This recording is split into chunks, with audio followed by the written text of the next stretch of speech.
I'll probably be extracting some retopology advice from this stream down the line. So let's get to it.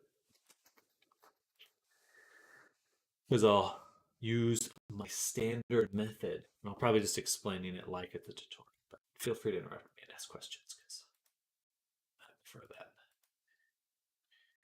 All right.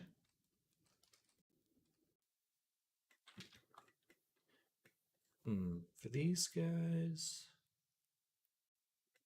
right on the elbow. I don't know about that. Just, it's going to bend weird. They're right on the elbow, so we're going to scoot them over a little.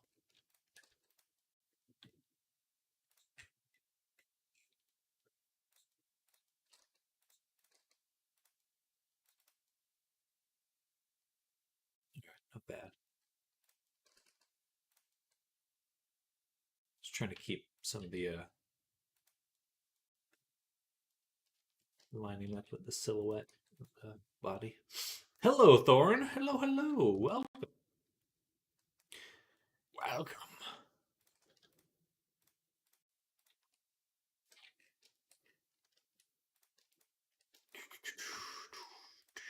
Okay, let's begin. Start to save. I'm going to make a new collection called Retopology. Hello, Nammers. Welcome. Retopology.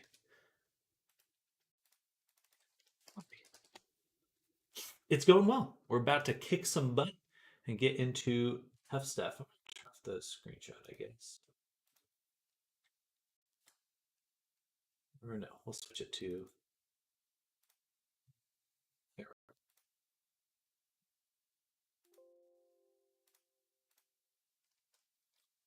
All right. How's your day going? What are you up to? So first thing we're going to make is a curve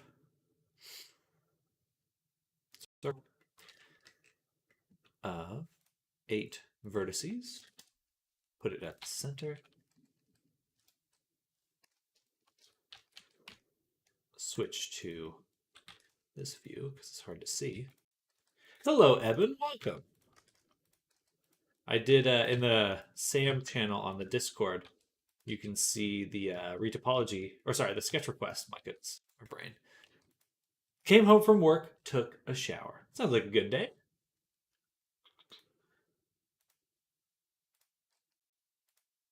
All right, here we added Eben and Era. I should probably put like a soft glow. Night, everyone. I'll pop it. A little glow on everyone. There's Eben. There's Era.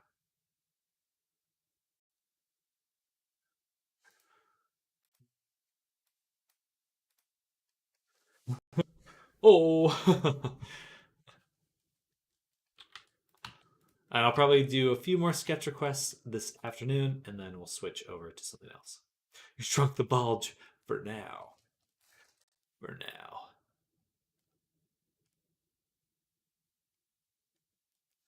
All right. Hello, Funkadance. Welcome back. Man, I finally understand why so many studios start with the zombie games, because everything you make at the start looks like a zombie.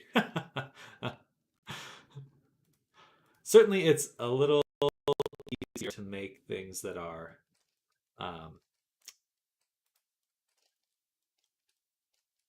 horrific.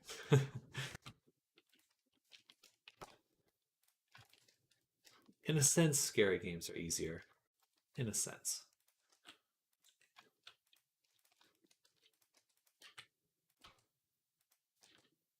Thank you, Evan. Thank you.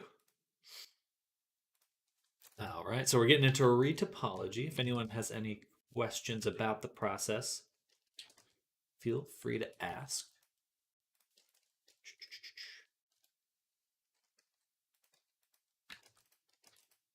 In fact, I may just pretend like someone did have a question so I can make a little explanatory video later. Yeah, I'm just going to pretend. So,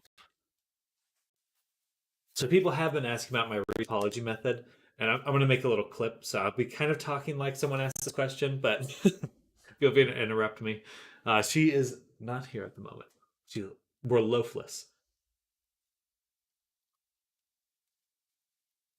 It's kind of cold today, so I'm assuming she's curled up under a blanket somewhere. All right. So make a square, make a circle.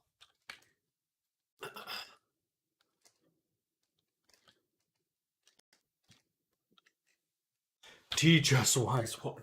Tell me about retopology. I will. I'm glad you asked. All right, so I've had this idea for a while of explaining it like squaring a circle, and so it doesn't really make much sense uh, until like. But I'd like to think of it as an easy way to turn a square and flat surface, which is kind of what our main goal will be with UV unwrapping or creating our seams and things, is in order to lay something flat. So how do we make a curved surface flat? That's really kind of the question of good retopology, because you're looking to make a surface that can pull apart easily, evenly, and cleanly. Um, so what I've been thinking a lot about lately is this cube. So we'll come back to a little circle and square there. But when we take a perfectly flat surface or object like a cube, which we know, if we go to UV editing, this is the character I'm working on, go to UV editing, it is flat. It's perfectly flat, unlike some other forms of unwrapping. It's perfectly flat here. And if we wanted to turn this into a curved surface, then all we actually have to do is add a subdivision. And this kind of how things connect.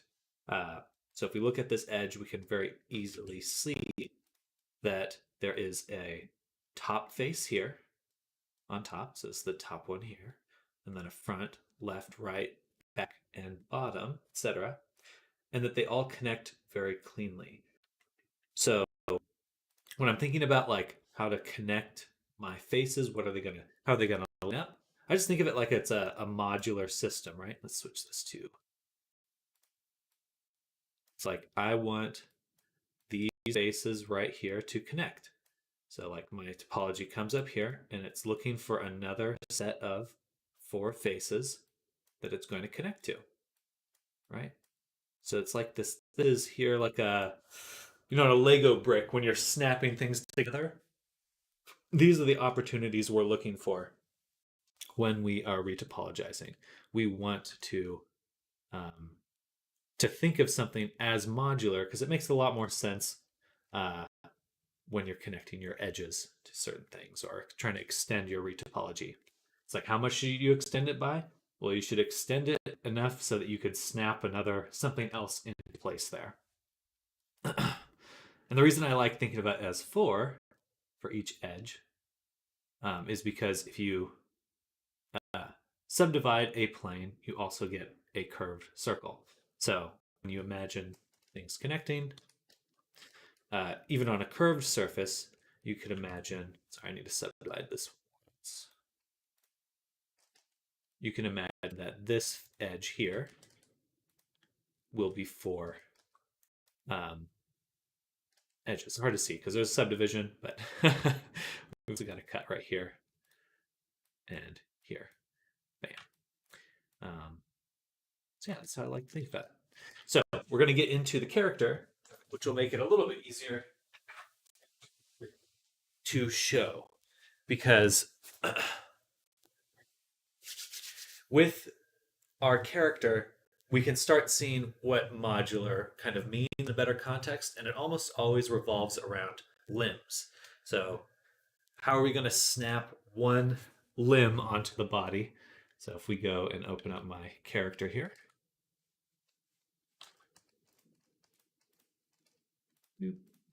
probably should have kept the subdivision circle, but we'll make that again in a second. So for my character here, when we're thinking of those modular points to snap to, we want to think of them where we're going to be bringing different surfaces together. So we've got our back spot right here. on the our arm, we have the shoulder. We'll have a back face to it. And then we've got the leg, and all of them can be thought of as those subdivided cubes, because that's basically what it is. That's how we'll start it. So getting into our retopology, I always make a circle of 8, and then I subdivide it, and then like this, and we'll just target the shrink wrap onto the mesh. And bada boom, we have our leg started. And of course, one of the nicer things they added recently is the retopology view. You can go here, retopology. In order to see your current mesh, I just need to reset the normals.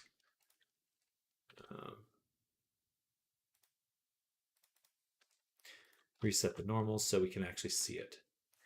Okay, turn on the shrink wrap mod, and now we've got a good view of the mesh we're building. I'm going to shrink it, scooch it in. A little bit bigger, actually. And now we've got something going. Bada boom. Okay, we're actually going to combine it with the mesh I already started on the arm, so we can look at both of them. But now, when we're looking at it, we can go back to our understanding of the subdivided cube, and we can start looking at sections of, like, when we have the subdivided cube. Oh, it's a UV sphere. Bam. Bam. We'll turn on display wire. We can see this top face, and we know that that connects nicely to all sides. So we want to make something simpler. So all we do is look for our top face, and we're just gonna choose this one. We can take all our little circles and kind of rotate them or move them around so we can see that we have our top face. And then that would mean that this section is our front face, and then this section is our bottom face. So just like this cube has very clear faces, we are looking at our arm and deciding which section of the mesh is that face. And it makes a lot clearer to think about things, because now we know that we're going to be making something that kind of comes out here, goes along this way. And we can even continue our other edge, which will move up about there. And we can continue this one this way. And it also makes it clear how things should connect to other things, because when we have a bottom edge, we want to connect it cleanly to something else, right? Bottom face, also known as, not wrong. But we can identify our bottom edge for the arm, and what's a good one to connect it to? About the side of the leg. So we can just actually go ahead and grab bottom. First, I'm going to extrude this one so I know where my edge is, and then we'll grab this other one, which is actually the bottom one, put them there, grab the side of the leg, and we'll bridge and connect, and bam. Now we have a really nice connection between the leg and the arm, and this is what we'll use to create the rest of the torso. Now, when I'm connecting edges, or these modular edges, I like to use 3 cuts, because then guess what? We have another group of 4 faces, and that just feels kind of clean. Actually, I'm going to go ahead and move this up, delete this one, and then extrude this, connect it to this one, just so we're covering more of the leg. Awesome. And connect again. Bridge. All right. And that's pretty much how I start the mesh. And everything else I'm going to stop tutorial mode now because basically it would just be time lapse till the next explanation. But for anyone that does have any questions about retopology, sometimes people do, feel free to ask. Okay. And then we'll just keep going. And I'm using the snapping now to put the vertices right on the surface of the character. Makes it a lot easier to work with. Okay. Connect this one.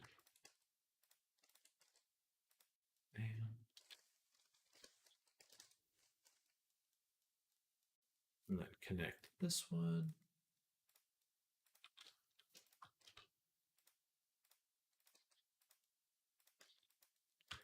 Now for the torso here, I know that if I just kind of expanded this as a circle, it would start to kind of distort here in the arm. Like for example, if these two faces were connected, or two vertices, that'd be like a really big stretch in this area. We don't really want that. So what we'll do is actually just kind of take this top section and extrude it all the way over, and then extrude the tube down. So for example, rather than continuing this whole loop right here as a circle, we're taking just this section and extruding this horizontally. And then the bottom one we're extruding vertically straight down, which makes it a lot cleaner. And then we can even run a cut here, which we'll use to fill up this space on the tummy.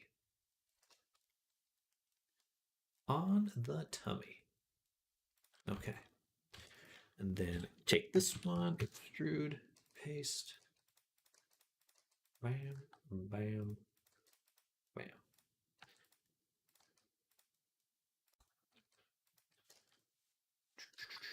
Okay. And then we can fill this whole thing in right here. 0.6 SX0. When I'm snapping it to the middle, I'm the SX0. Resizing it. Square that circle. Exactly. Exactly. That's what we're trying to do. Lay it flat. 2, 3. And there we go. We need to get this right in the crease. Right in the crease there.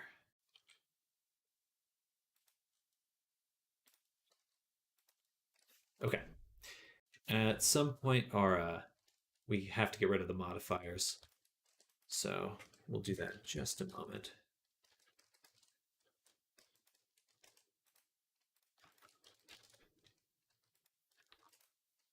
And in the meantime, we're going to close these up.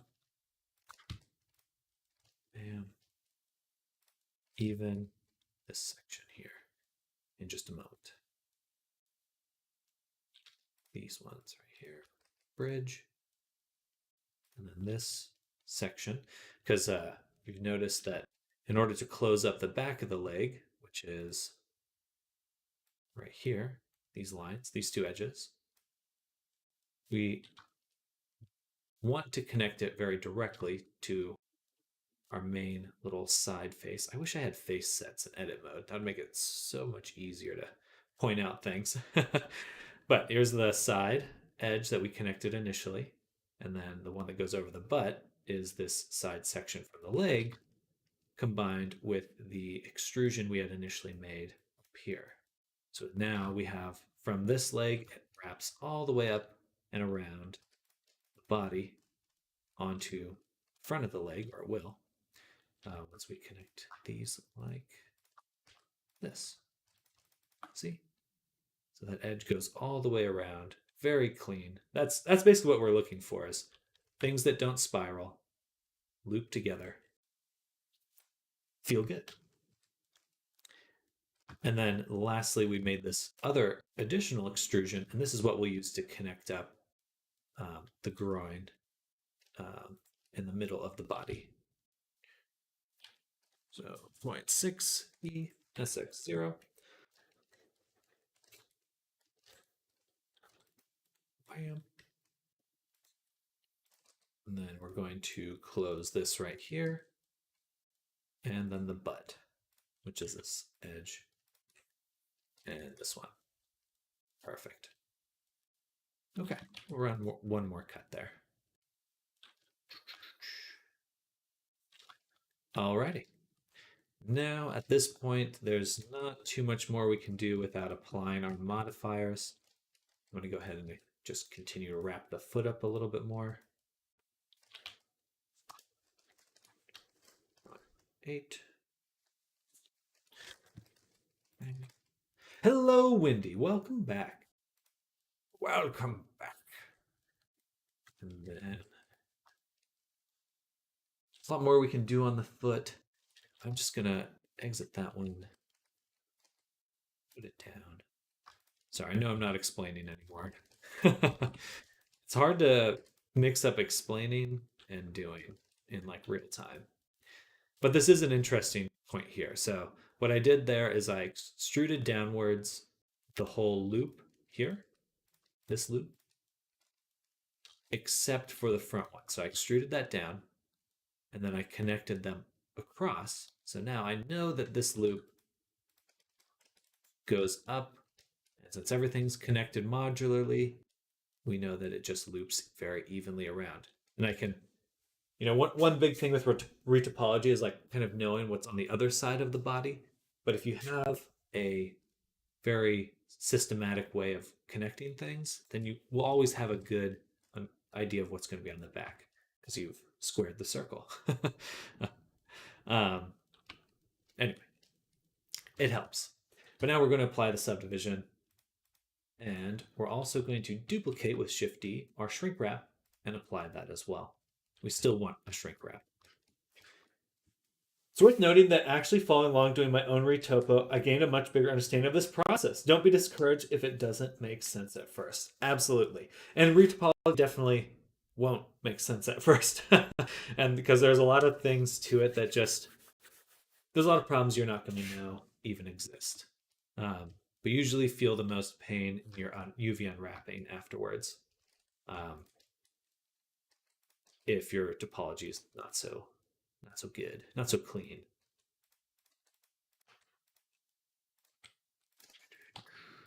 But at the same time, there's no such thing as doing it perfectly anyway. Okay, butt's really messed up. We're just pulling out the vertices so I can see what's going on there. What the heck is going on here?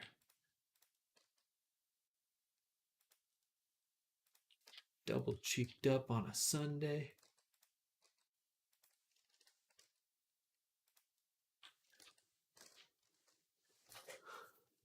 If not, then in rigging. That's very true.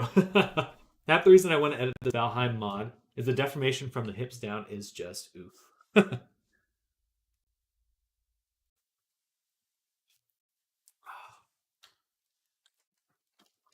Ooh, tasty. Yeah, I try to avoid introducing too much deformation, but also I'm not too afraid of triangles. So, for example, it's like right here, I almost always put a little triangle right there just so there's no weird connection the other way. And it works pretty nicely, for the groin at least. But I'm going to undo those because, well, you'll see. So our first major other additional secret. Well, first let's address the fact that now I have loops of 16. So when I was first talking about this, you may have heard me say an edge of 4. So now we actually have edges of 4. They're not 2 faces that are subdivided. They are the 4 faces in the raw mesh. So we can see that this is now our top face right here. In fact, I'm just going to mark a seam for right now so we can actually visualize that a little bit nicer. And right here as well. Yeah, we're just going to use seams for everything, just so y'all. Actually, no, we'll do sharp because it's white, and it won't interfere with me making the retopology later.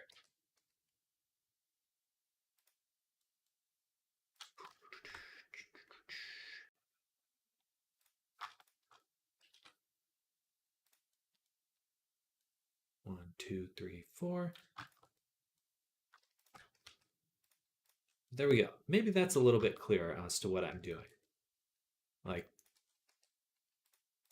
does this make more sense when I do it this way? Maybe I should have had those from the beginning. But now you can really see how I'm connecting these cubes that I'm making. 1, 2, 3, 4 here. 1, 2, 3, 4. Okay.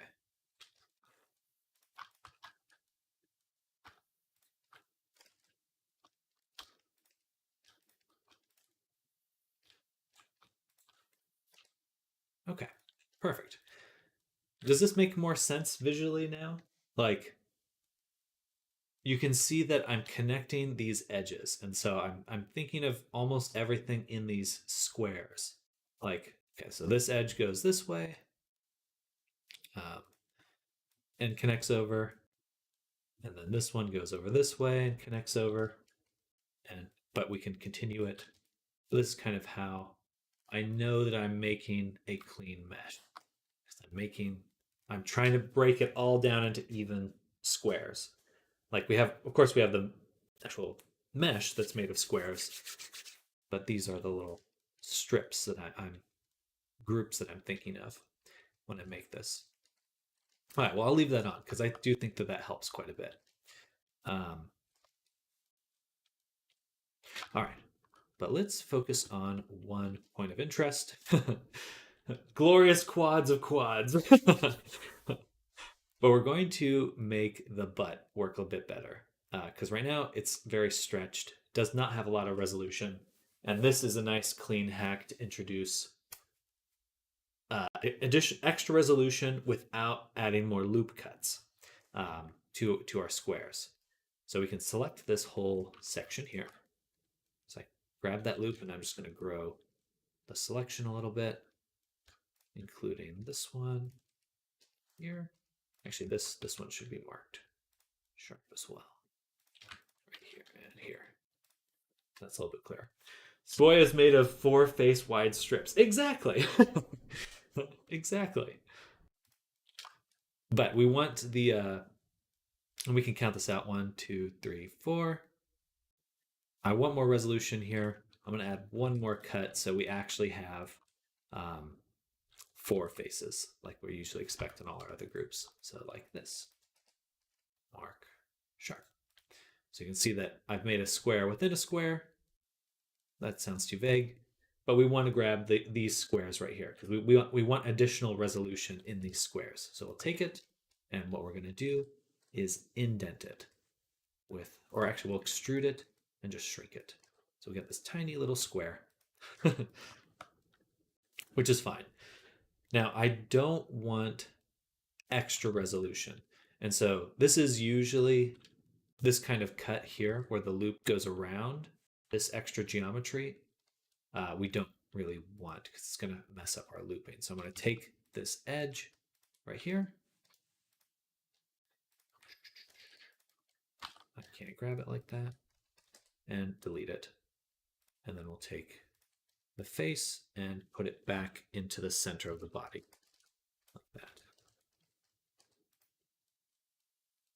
Okay.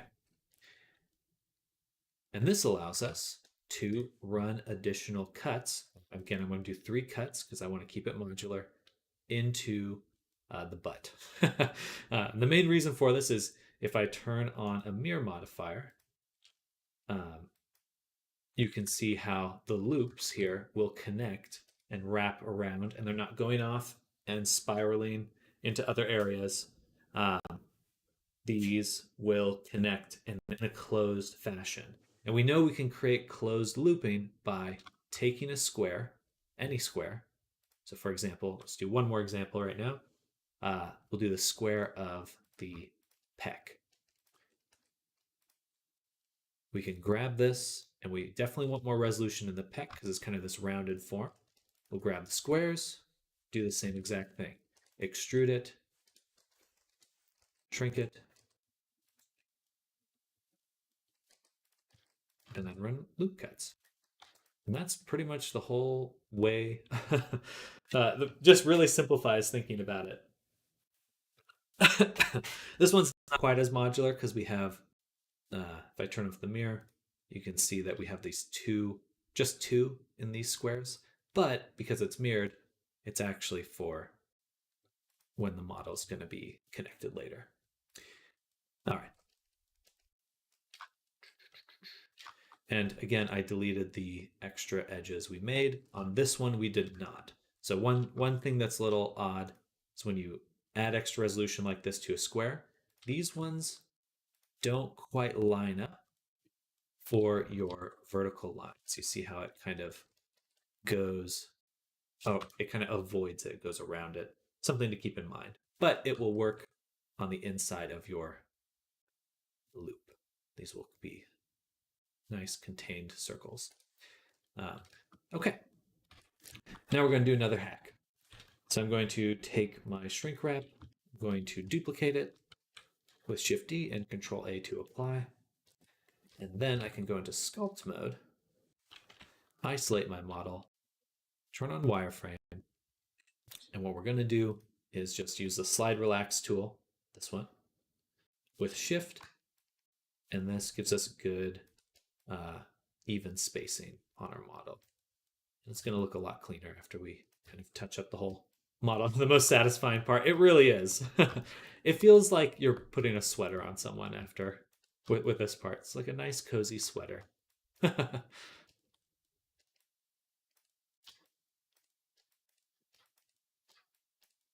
right.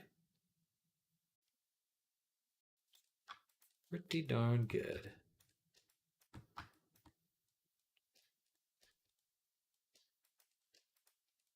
And we can add a lot more cuts, and we will a little bit later to some of this other geometry on the leg.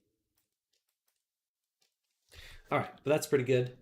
We go back into, turn off wireframe, go back into our full mode, and continue working. Now, one thing it did do that I'm not a big fan of is I prefer to have this seam right here on the butt crease and into the groin right here. So we're going to move the work here. Just going to push these up, and I probably have to use the slide relax tool again.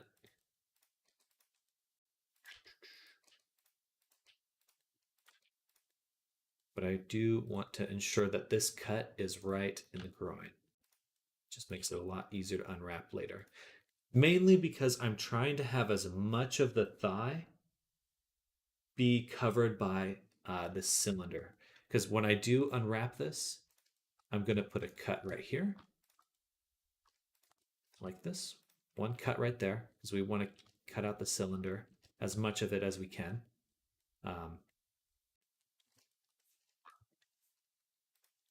So eventually, and it now is a seam, but that's where I'm planning on putting it. Boom. And I'm going to bring this in a little bit more. One reason I really do not like using a subdivision modifier while I'm retopologizing, when I'm actually getting towards the end of a retopology, is it'll be much harder to space things properly on your UV map if they aren't actually spaced evenly in 3D. So definitely take the time to get nice even spacing on your squares.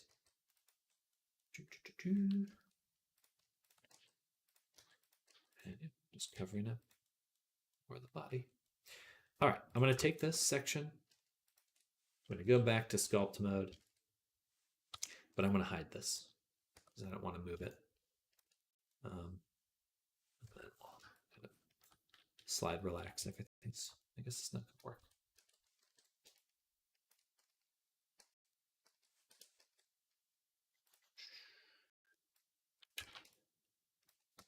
I might as well put another cut there anyway.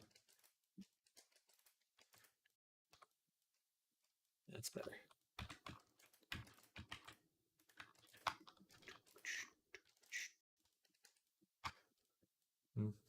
Why didn't I do those additional cuts during the subdivision? I don't know. I definitely could have.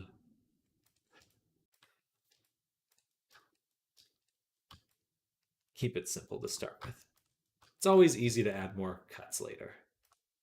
Sometimes it pays to just keep things as simple as you possibly can. What I'm doing, because I just set up this edge again, I'm doing my best not to hit it with the slide relax.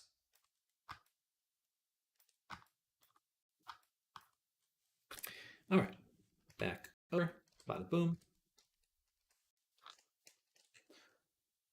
Voila. Pretty darn good so far. Okay, what next? So that's basically how I do the body. Oh, a little bit more cleanup here in the armpit. So we're gonna do the exact same thing that we just did with the leg, which is very evenly space out our edge as far into the crevice of the armpit as possible. The Dorito are the best part of Zelda. Are we meeting an avian fan? The Dorito are the bird ones, right? They're not the, or are they the bunny ones? The space bunnies?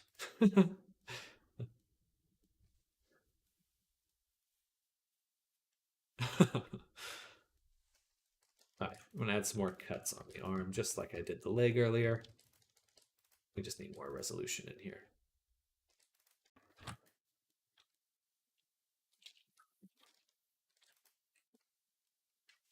They are the birds. Okay, okay. I didn't care for them. I like them. They were very cool designs.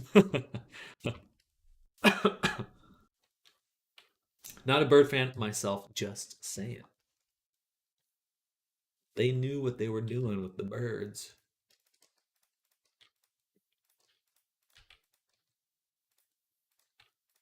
I've always been a big fan of Zoras.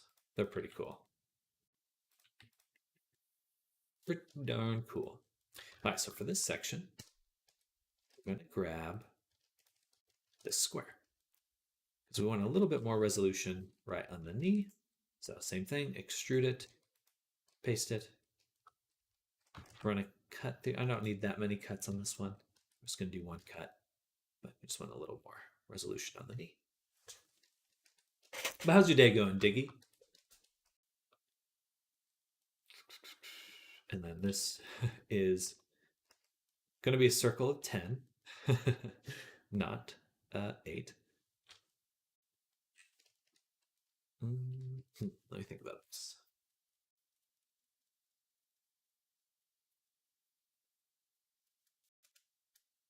Okay, we'll start with the foot.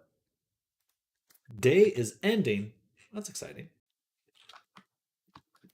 Nice and relaxing day. So we want the same amount of resolution on the toe. For toes and fingers, I always do the same amount. So I want to make this kind of a nice circle here. Even though they're fused here, the final version will have the separate toes. But in order to make that amount of toes, I'm going to need to adjust some things. So we're going to tessellate. 1, 2, 3, 4 here. Paste that right there.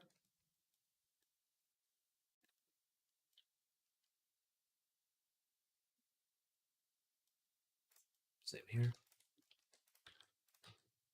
Bam. And we know we don't have enough here unless we cut this.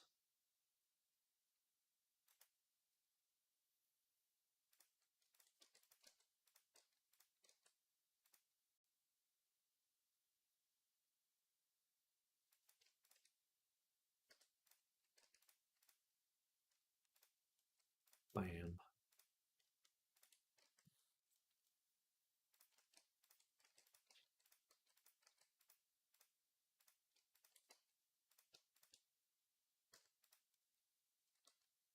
Okay. There we go.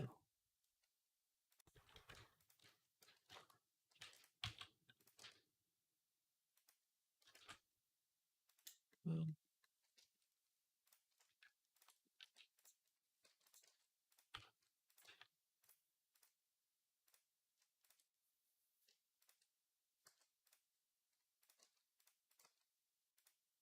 Boom.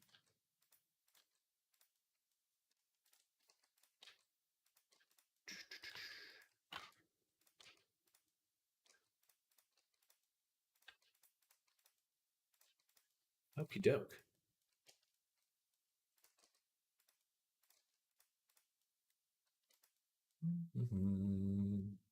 Close this one too. Or actually, do we close that one? Yeah. Right.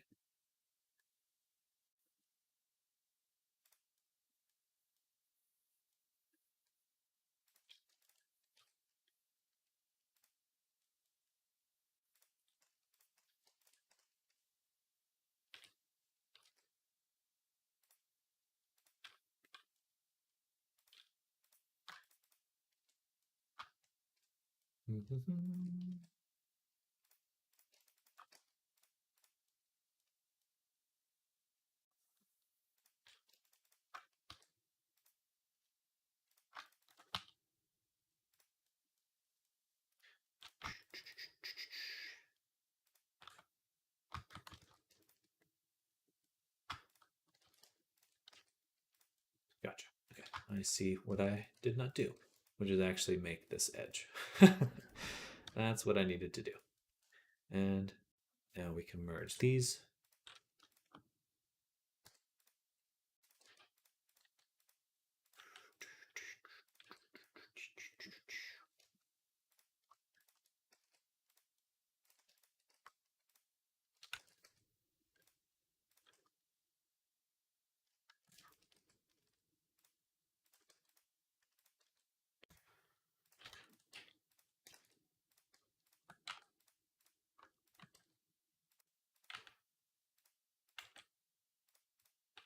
Okay.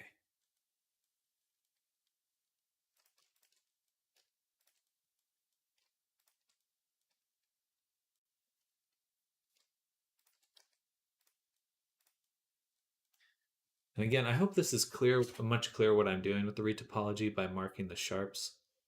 Just maybe it's not quite so clear, but I'm hoping it helps.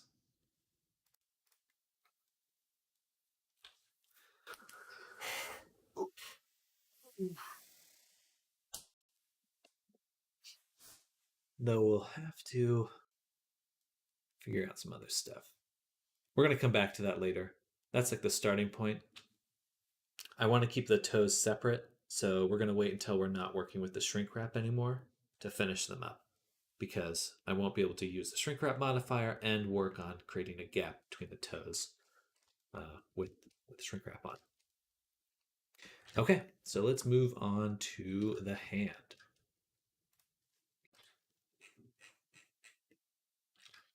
So, just for consistency, I do like to have the top of the shoulder, this like nice edge here, this loop comes down right here. This would be perfect if it also matched evenly on the top. So I kind of want this corner here to go all the way down and be right in this spot so that the face that we're lining up actually goes to the face here, and then we'll go here. So like this is the kind of square we're shooting for. And then this is kind of the end goal. It's a little bit harder to see when the cursor goes through, but anyway. So to adjust that, the problem is we already have kind of worked on it a little bit, so we're going to try to twist it. We're going to give it a little twisty. Look at it this way and just rotate it. A little bit more influence. And that'll work pretty darn well, I would say. In fact, I may even grab this, move it over a little bit. I do not have snap on, while I'm doing this. Very important to note. But just giving nice, even spacing. Generally, you want it to be kind of even on how far apart the white lines here are, these segments. Okay. Now, a little bit more here. Right about there.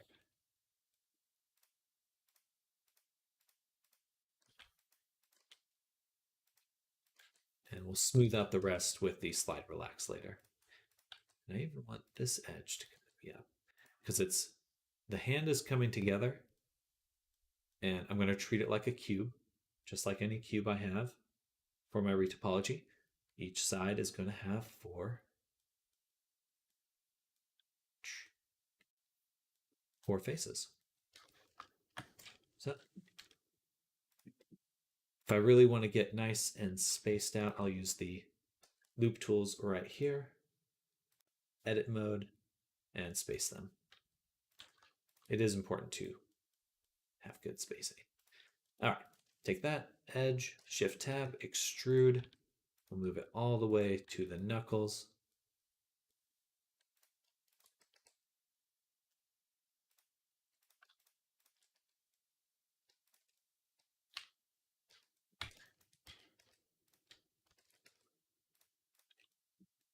All right, there we go. And then we'll do the same thing on the bottom of the hand. Space, extrude. Awesome. Now, this thumb, maybe you're looking at this right now going, how would I get the thumb there? Again, all circles, all modulars are 16 vertices, which is a 4 by 4 by 4, 4 for your edges. So we're going to cut here and cut right here. Connect these sides. And this is going to have how many? 3 cuts. So we're making a side of 4. Oh, hello, Golden. Welcome. And then we're going to do another cut here with 3 cuts because we're making a side of 4. And we're going to cut this 3 times and this 3 times. Bada boom. Easy peasy. One thing we're going to do though is because I want very even spacing here is extrude and hit circle in loop tools. So I know that it's actually nice and straight. Now if I turn off shrink wrap, you can see we have an actual circle there, which gives us just very nice even spacing. And there we go. Bada boom. Okay, let's actually mark this a little bit more. How's your day going, Golden? You having a good Monday so far? Finally finished that model. Feels good to be done with it. Good. I'm glad to hear that. Congratulations. Congratulations.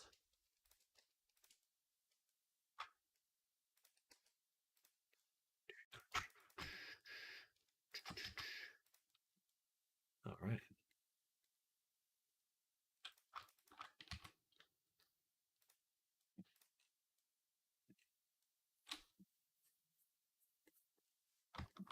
Okay.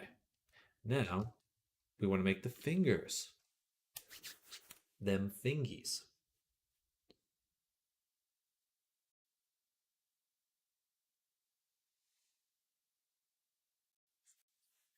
So we know that we want right here 4 edges or 4 faces. We want 4 faces here and we want 4 faces here because again, we're just making the cube.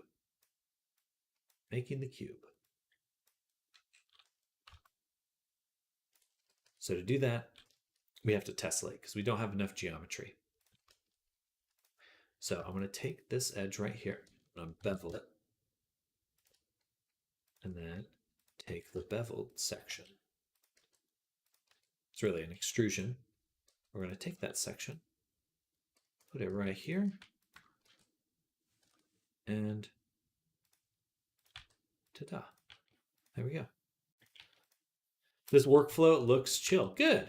Not so messy and random as mine will. Yeah, I'm trying to share what's been working for me because I realized recently that I do have some semblance of a method now. So it's like, okay, I should share. And I'm going to undo that actually. I'm going to undo this because I realized, no, think about that. Because we have 4 here, but we want, okay. So the difficulty is we need to make sure we have a middle. So if I don't have a vertice for the middle of it, it's not quite right. So let me dissolve this. Go back to what we had before. Thought of making YouTube tutorials. I will probably use this as kind of a interim version of a tutorial until I make a nicer one, like a test run. um,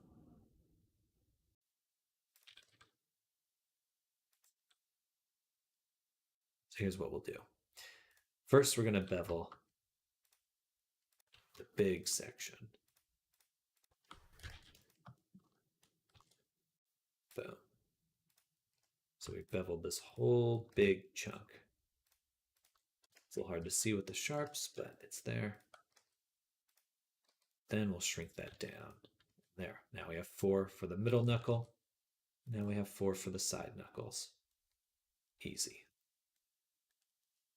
Easy peasy. Bam. But I do think that this way of thinking about how to do retopology is the best. Not the best. It's the best I can do. Not the best. I think your vid would pop off, to be honest. Other vids are good, but you go in depth, and that's really helpful. Well, thank you, Golden. I really appreciate that. And also, PVZ Peluche YouTube. Hello, welcome. A lot to you as well. I'm gonna stand up now.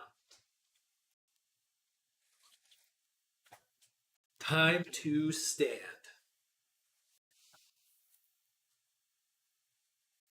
Why Estaba and Twitch? I'm on Twitch, YouTube, Twitter, and Kick. So we're trying to hit as many platforms as possible.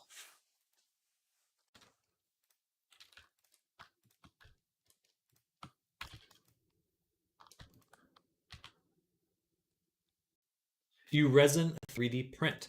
I will be. Once I can get this thing to work properly.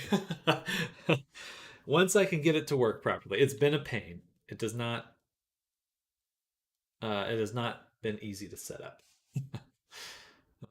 I wish it was, but it's not. Okay, now we're gonna make one of the fingers. Pero como WFT. Am I making a decision that is beyond your scope of understanding?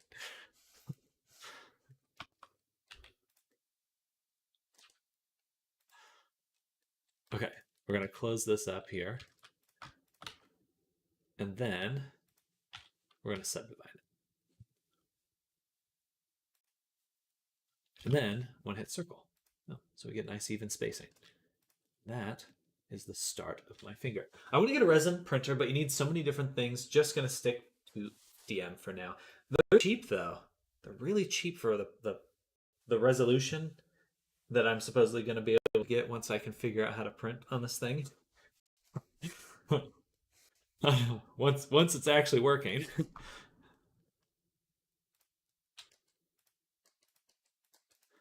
We'll get there someday. I don't know. I'm a little frustrated with it, to be honest. And it's been like a week since I really sat down with it. Tried to figure it out. No se puede por en Twitch en mi celula porque ser Murio. You're barking up the wrong tree, my friend. I just don't care. It does not matter if I'm streaming on Twitch.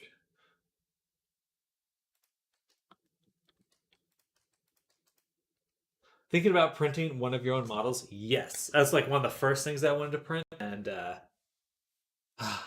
just hasn't worked yet. But yeah, I'd love to make masks.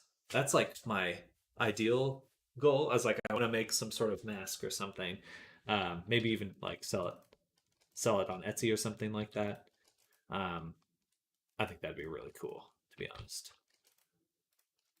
Really cool. 1, 2, 3.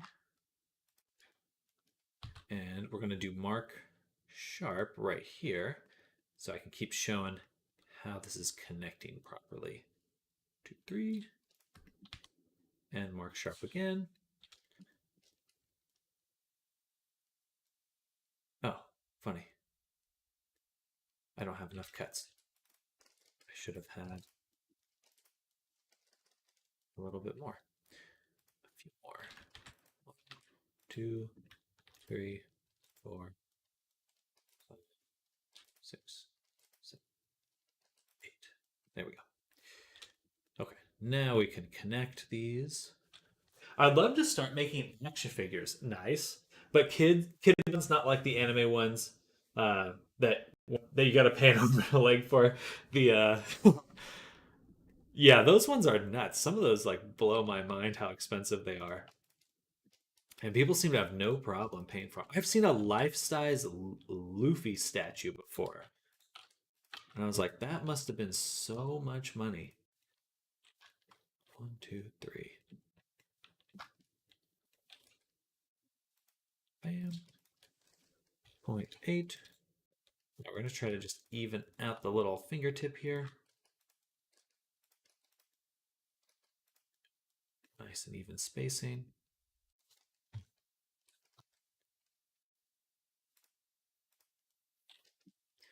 And then close it. Buy small 3D printer. Or using points. Using 0.2 tiny finger loops, nice. Most people use finger to finger. Oh, hey there, Kaiser. Hello. Using 0.2 tiny finger loops. I do like. So yeah, I'm going through my process here on like how I'm squaring everything. So definitely, if you're interested to see how I do the retopology, Kaiser, check it out because I think it'll be good. Yo estoy usando un tutorial en mi personaje en mi computadora. Personaje. I don't know that word. Persona. Oh, a VTuber?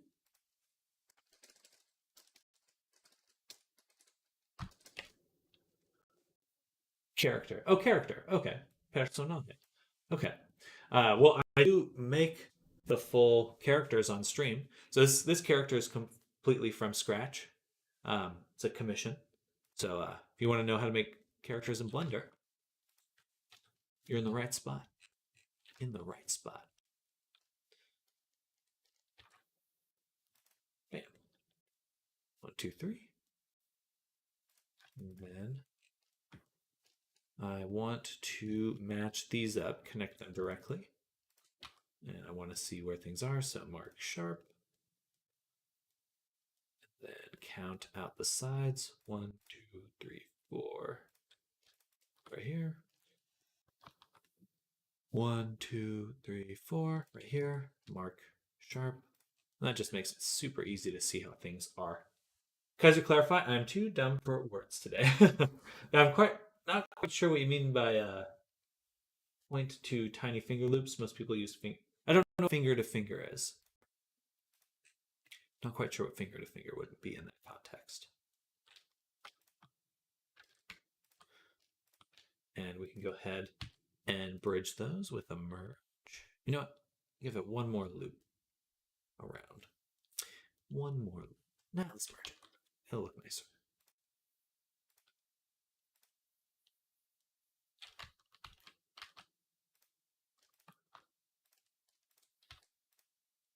There we go. Oh.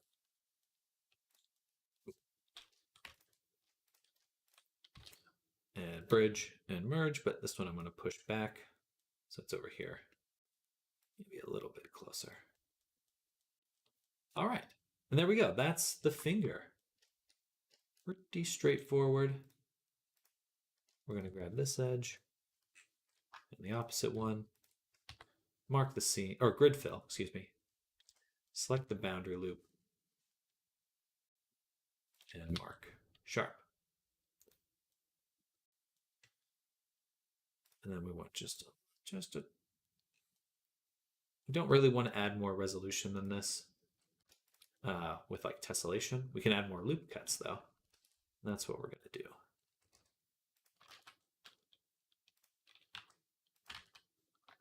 All right, let's go ahead. That's not working right. Let's duplicate this and apply it. Do I do this as a hobby? Hello, Seismic. Welcome. Welcome to the stream. Hope you're having a good day.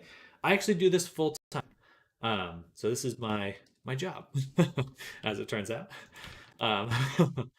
Kind of fell into it, but I really love it. So I'm kind of sharing what I do most of the day. I mostly just stream because I like being consistent and it helps me focus. So it's a little bit of a brain hack for my productivity. Otherwise, I'm kind of at the mercy of distraction. Close this whole thing, invert and hide. I want to, yes, much better. Much better, yeah. And then smooth out everything else. So we're just trying to get nice, even quads here.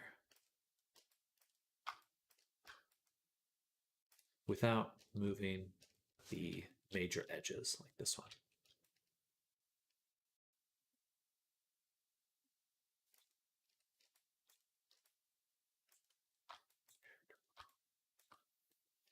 All right. Satisfying.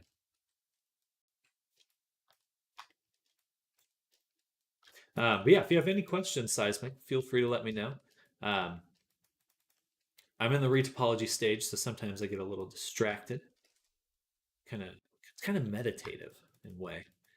All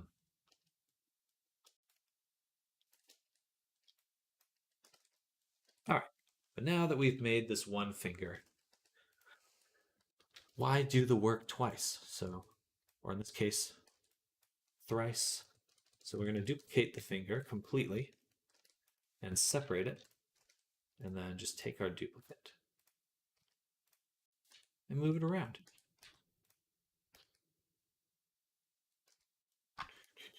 How many brainstorm characters have you created so far for yourself or maybe for your portfolio? Like 5? School's done, YouTube is free and way more helpful. You're not wrong. Planning to go into 3D model animation, but I don't know if it's better to use it as a hobby or use 4-year in school for it. I certainly think you shouldn't break the bank when it comes to going to school. There's a lot of advantages to going to school, like meeting people that are interested in what you're doing. And that there's a lot of, it's good to be in a social group that's excited to learn things you're interested in. That's very good. So school is very good for that. If you can do it deeply, that's what I'd recommend. Like a community college or something like that.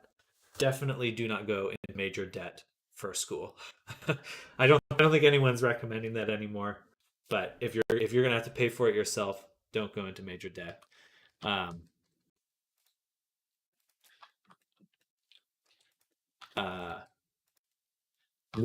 When you go into school, your major concern is understanding where you want to end up. Like, are you going to be working for a game studio or a movie? Where in the pipeline are you looking for? Thankfully, with 3D, it's a little bit more built to facilitate, like, thinking of it like a pipeline.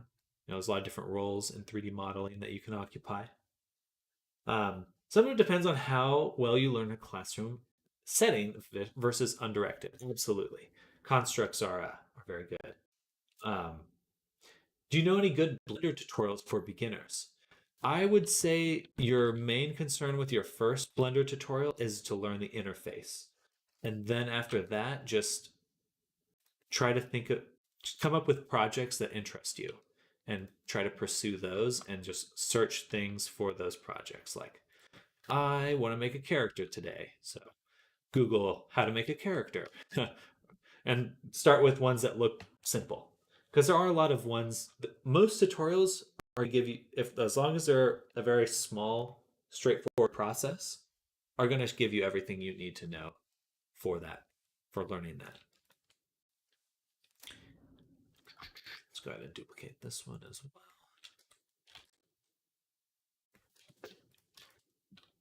But I don't have a specific one. Once I have my own tutorial, I will recommend that. That's my plan.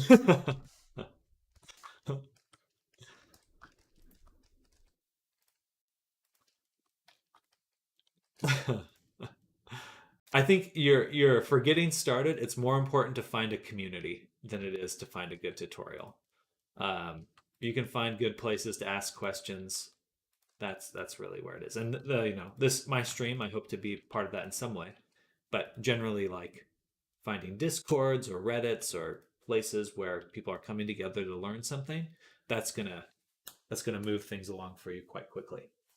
I don't need to pay for education in Finland. I'm just pondering if it's something I should use 4 years for, since I don't know how the industry around 3D works. I know there's a lot of people doing the same thing though. If you do not have to pay for your education and you can go to school and learn the stuff at the same time, I don't see any reason not to do that. Because a lot of times colleges have the best connections to your industry. Like if you have a game industry in Finland, I'm sure there are game studios there. They're probably reaching out to colleges to look to hire people. That's generally how it works. So I think that if you don't have to pay for education and you can go to a school that emphasizes in game design, then that's a win-win. In my book. But I guess it depends on what you mean. If you still have to work during that time, like, get hello Flash, welcome. Dutter hype indeed. Yeah, I think that I can safely say if your education is free, you should go and just pursue that way. But I guess at that point, yeah, I don't know. It's interesting because I very rarely talk to people who have free education. I'm a little jealous, to be honest. Dual study / job and uni together are probably the best. Exactly. Part-time job, study, and school. You can do a little bit of all three. Your stream and Reddit is like heaven. Well, thank you, Thorin. Thank you. To be honest, I would take a little job, learn a bit of Blender and one of the game engines through free tutorials on YouTube and see how much it keeps you excited. Yes. Best education is using the tool at least an hour every day. That's a good way to put it. Just a simple little metric. I always think back to Malcolm Gladwell's 10,000 Hours. Great book series. I guess it's not quite a series, but a great book. And kind of helped me think about what it would take to do it, to get into this industry.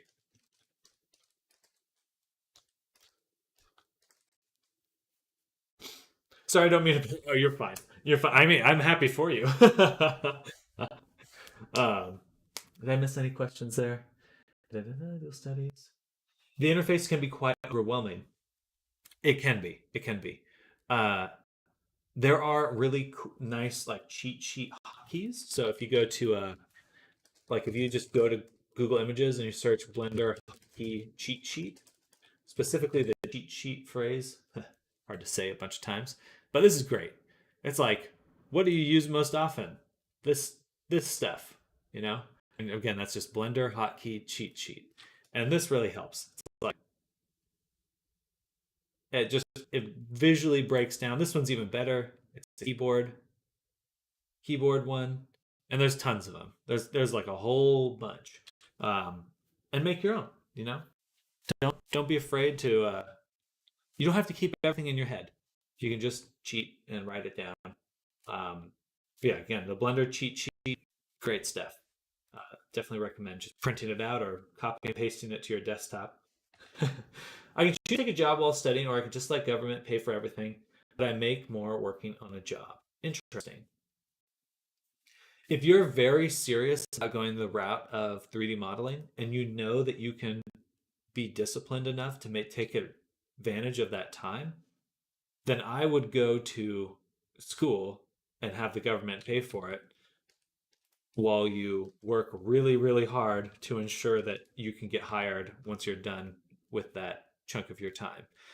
Um, like I think that is basically, you know, it is up. No matter which direction you go, it's going to be up to you to make the most of that time. Um, but if you are serious about going down that route, then just having time to grind and grind and grind, and you don't have to worry about anything else. That's a pretty good offer. Noodles and buns. Thank you, thank you. I appreciate that. Um, obviously, there will always be some things, or maybe that's what Wendy's saying. Obviously, there'll always be some things that will suck in any industry. Gaming is going through an awful layoff phase, which is affecting a lot of artists. It's very true. Um, yeah, I mean, a lot of people are like, "Oh, it's AI, this and that." It's like, well, maybe a little. I don't think it's a. I don't think that's the full reason. I can't see my things now. Bridge, bridge. Um,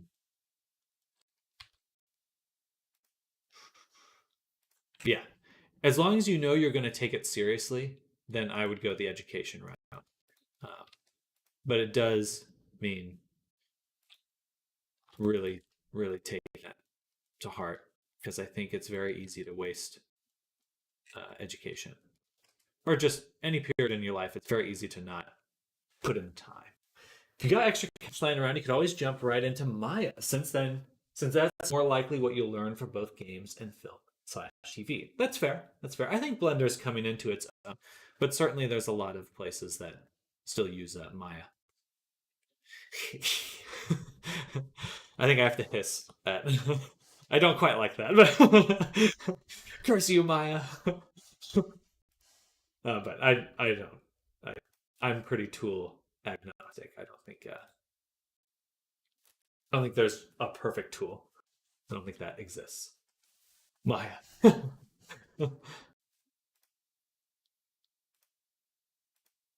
But you are correct to say that it's used more widely. That is definitely true. As much as I don't want it to be, yeah, that is clearly the case.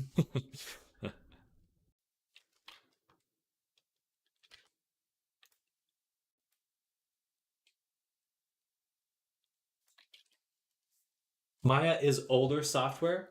In a sense, it's used very frequently in a lot of companies. It's just not one you're going to find taught online that often or as much in the scope of YouTube because Blender's free and they've got a really strong uh, tutorial community and economy, whereas Maya is more of like a industry, but it's used just as often in games. The good news is it is catching up. Very true. Hello, Fallout. Welcome. By what I know, all of Fallout 4 was Maya. Not old, not better. Maya just got us by the balls. You're not wrong. So it's well established in a company workflows. Blender is certainly good for being open source and free. Exactly. Um, and there are many industry opportunities for just Blender. If you know just Blender and you know where to look, that industry is also very strong. It's just uh,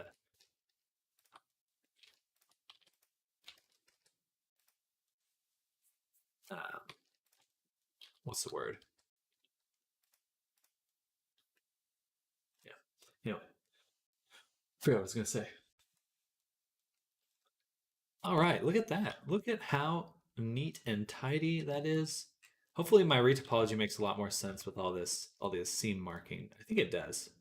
I think it does.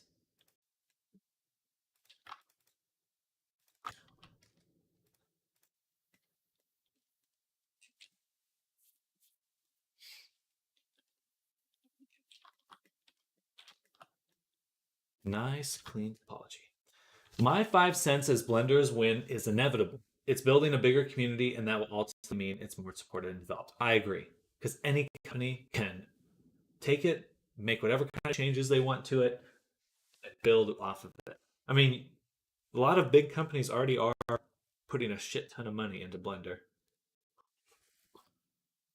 The Maya guys will have to move over just like they did for Soft Image.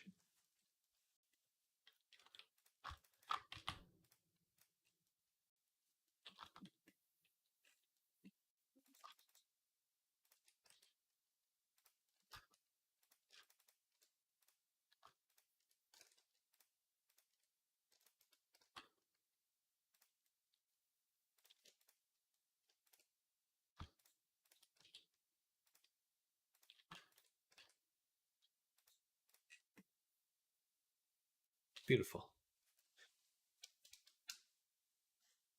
Excuse me. The education is free here, but with a twist. In order for me to get into 3D modeling school, I have to showcase 3D through a comic of some sort. There are only 20 spots, and some people who've been drawing since they were 9 really screw me over. Well, there's this. I always think of Naruto when I think of this. Like, there's this conversation that Kakashi has with Naruto. This is the nerdiest comparison, but Naruto, he basically tells Naruto, it's like, there's always going to be someone better than you.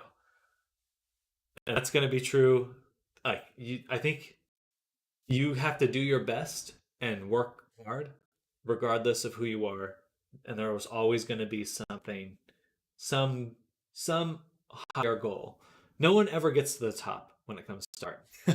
you're all even. You're always working. You're always working to improve.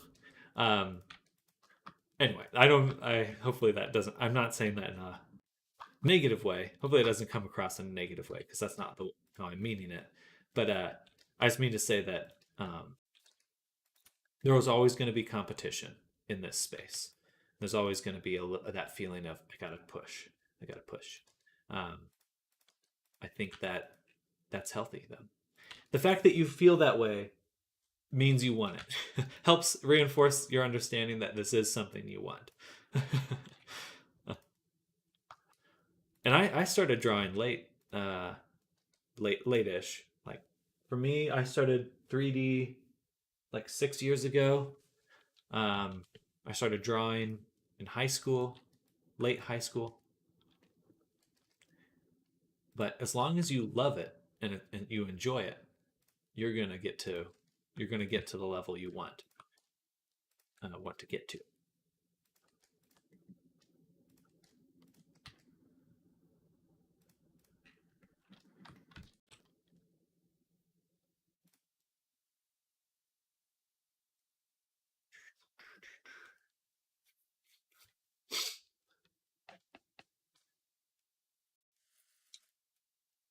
Schools like that aren't just looking for the technical skills; they also want to see creative, out of the box thinking. Yeah, but eventually there won't be any net to hire. Higher ups are always increase the cost for having to train new software. My guys have to move over just like this time. If it was the artists and directors making this decisions, I would agree. I think that the indie animation scene will eventually outpace the industry as it stands right now. Like like I could totally see something like Roblox or um, VR chat eventually having more importance than um, game studios. It's like, what do people watch the most of? YouTube. Everyone watches YouTube, and they watch a lot of YouTube for the most part. And it's like, how much does Hollywood compare to that consistency? Yeah, I think much. That's why they want to stream. All right, we're gonna go into sculpt mode again. But I think eventually indie will define the industry as a whole, is what I'm trying to say. And so I think that because of that, um, eventually Blender will win out. That's my thought process behind that.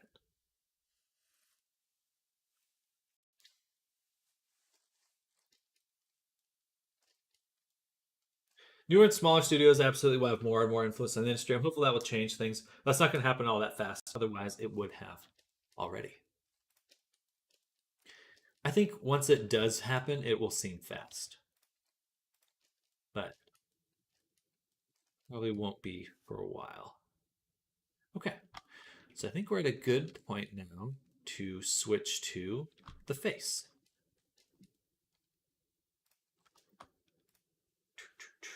Either way, Audience is devil, and they barely even try at this point. You're not wrong. Yeah, I think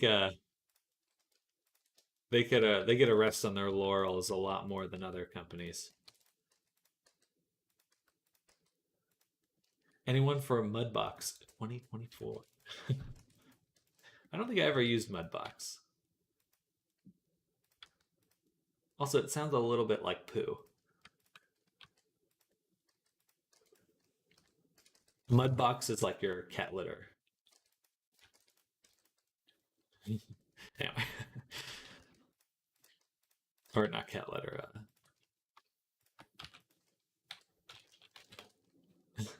You get what I mean. Oh, Lord, I'm tired. Get over. Get over here.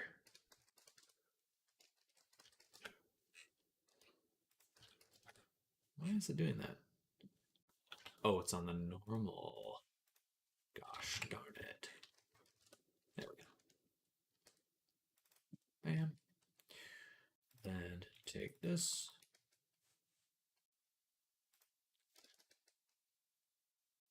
Bridge. No bridge.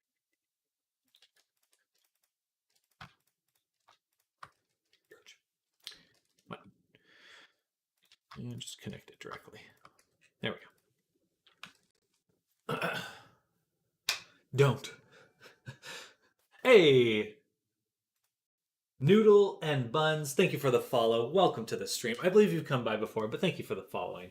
I appreciate that. Do you do all aspects or just asset creation? I cover the whole process from just a drawing all the way to final testing in VR. So the whole enchilada.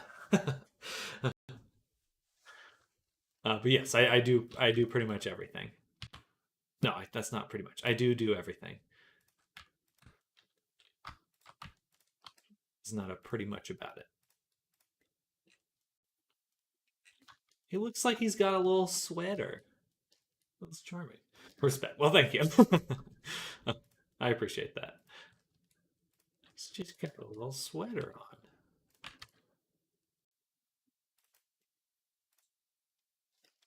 Before I do that, let's move it all the way up to the top. Put it out there.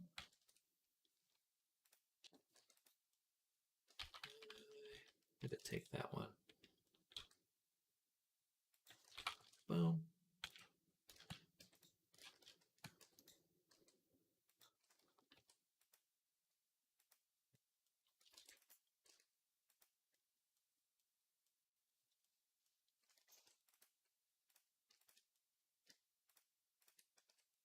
And right now, I'm just trying to close this like all the other squares. Circles, squared circles. Just like all of them. You can see the little box I made. But yeah, do you make avatars as well, Noodles?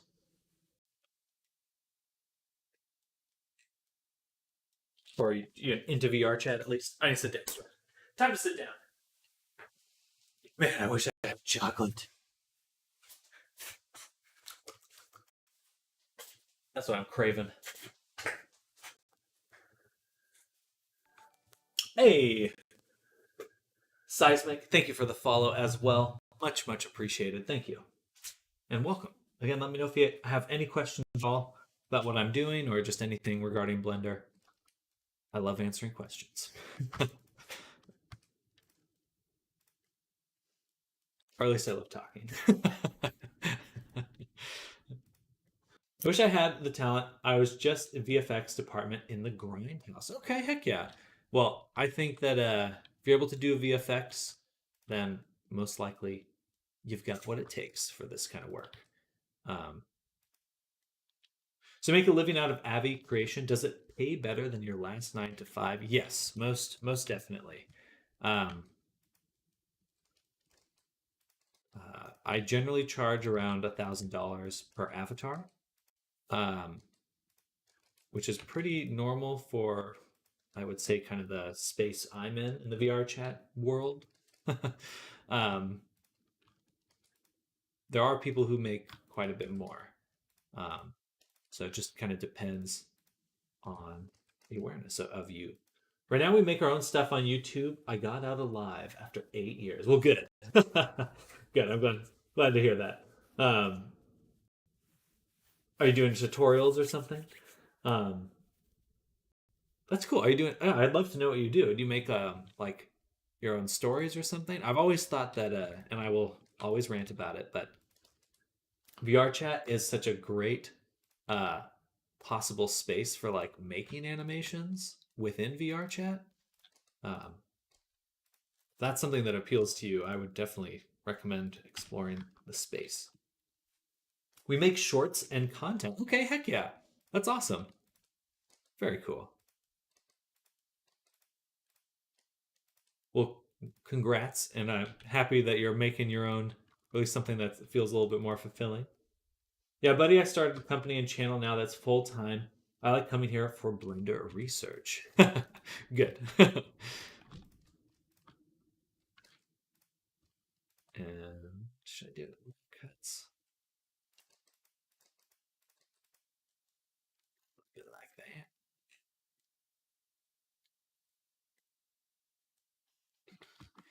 that. And these. Do these. Face gets tricky. Face gets very tricky. Tricky Ricky.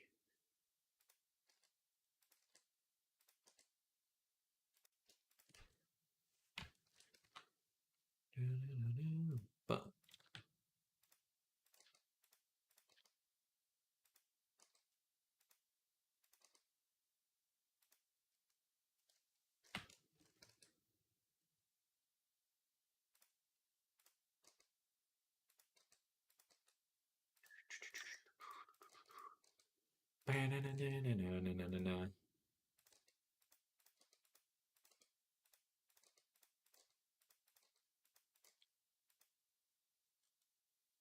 All right. I think that looks good.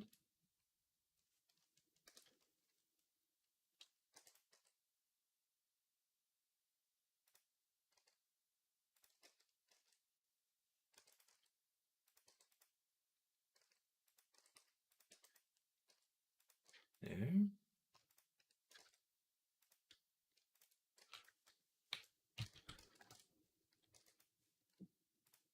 And then here.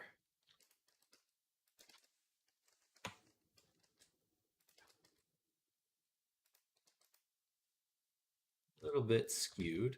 I'm going to take the view.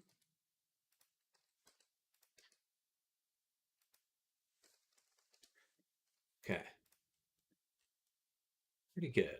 Pretty darn good. And I hope one day we can escape money. Well, that's really cool that you started your company. That's exactly the kind of stuff I love hearing.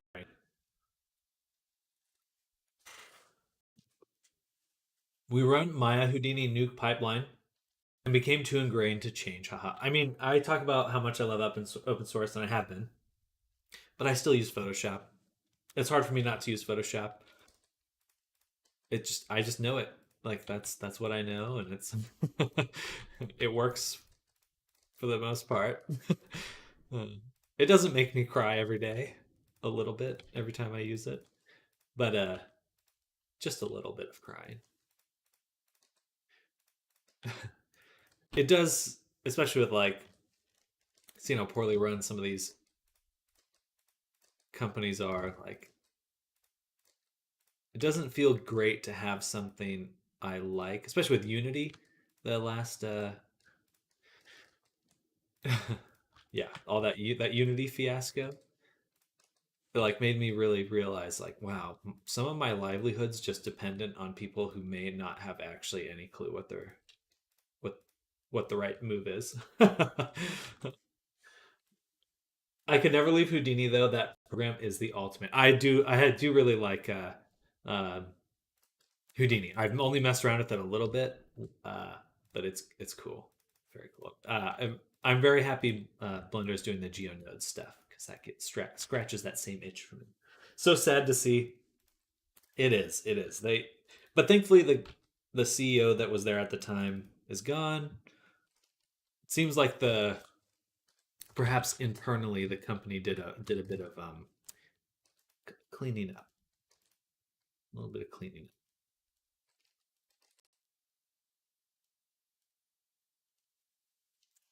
Now everyone is scared it might happen again. I mean, Apple also introduced a download fee recently. Runtime fee for their third party apps. But Apple, yeah, I mean, maybe perhaps not surprising, but it wasn't an idea. Uh, it was an idea that I had seen as prevalent until Unity, until the Unity made it commonplace.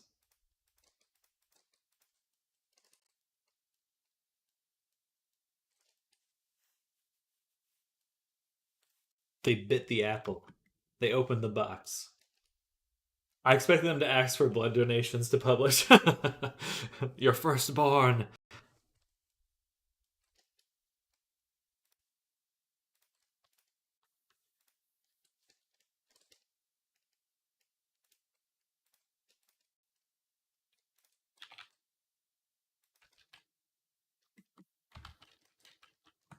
Why did it split?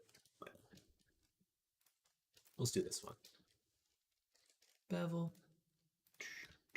And the bevel's nice because I'll be able to run this geometry into a loop.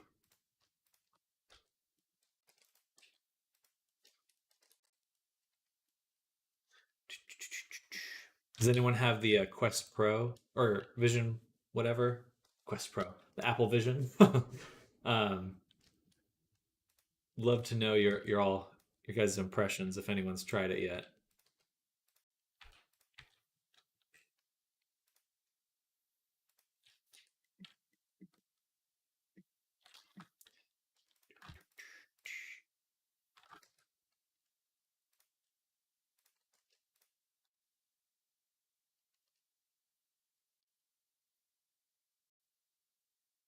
Oh, this is only three.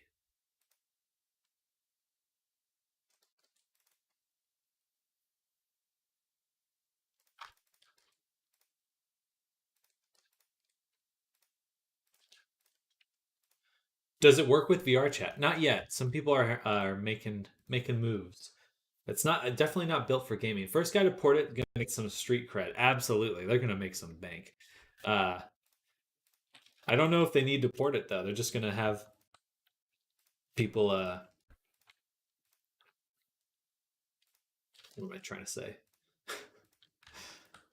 They're gonna do like the virtual desktop thing,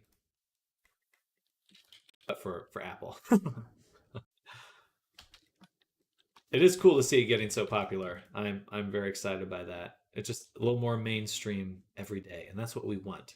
It's what we want here in the industry and on this stream. I demand it.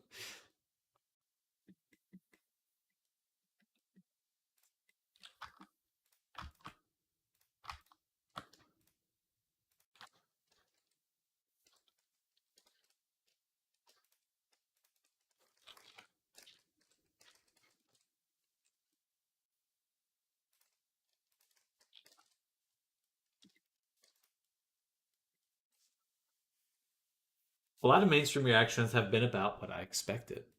Cool to see it bringing normies into more VR stuff. Exactly, exactly.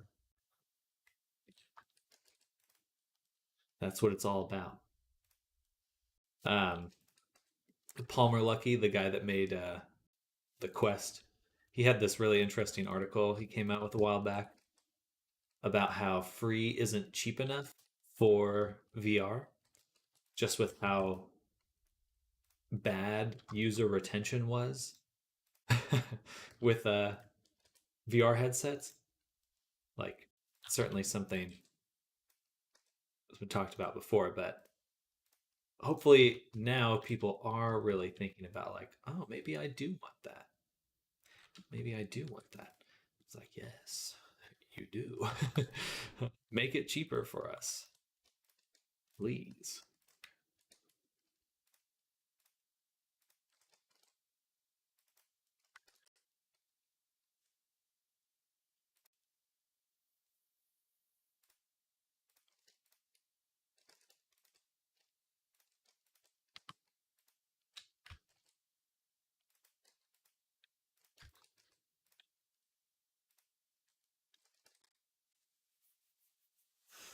Well, I don't want my OI remarks accountant after Meta rocket ship into a brick wall.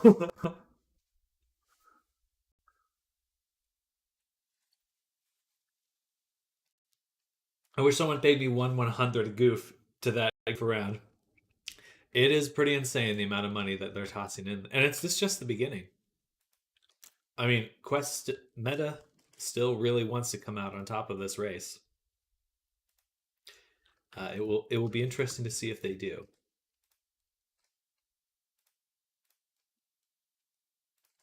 in the long run. They at least may be able to turn themselves into like a new Microsoft or something, because that's their goal. They want to turn into a full ecosystem company like Microsoft and Apple's.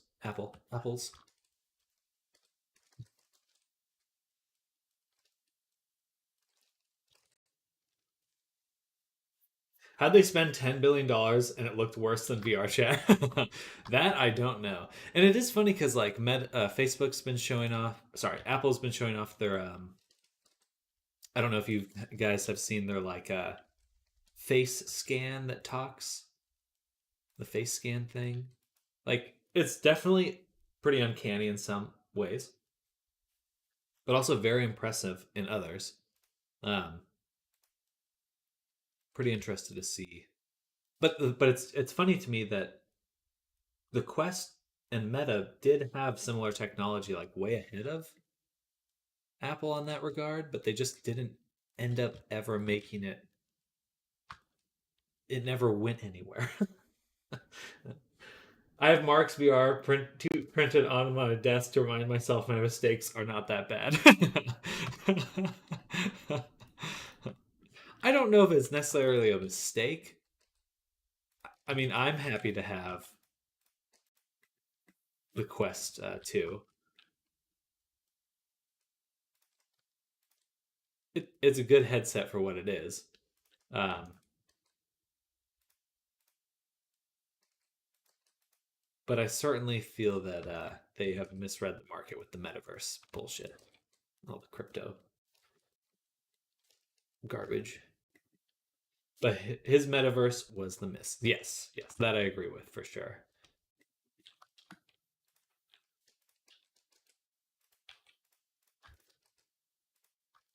And it's just amazing to me because to have such a clear example of what is working with like Resonite and VR chat and just all these other companies, it's like he didn't have to look that far to see what would work, but he just didn't want it to be anything but his own thing.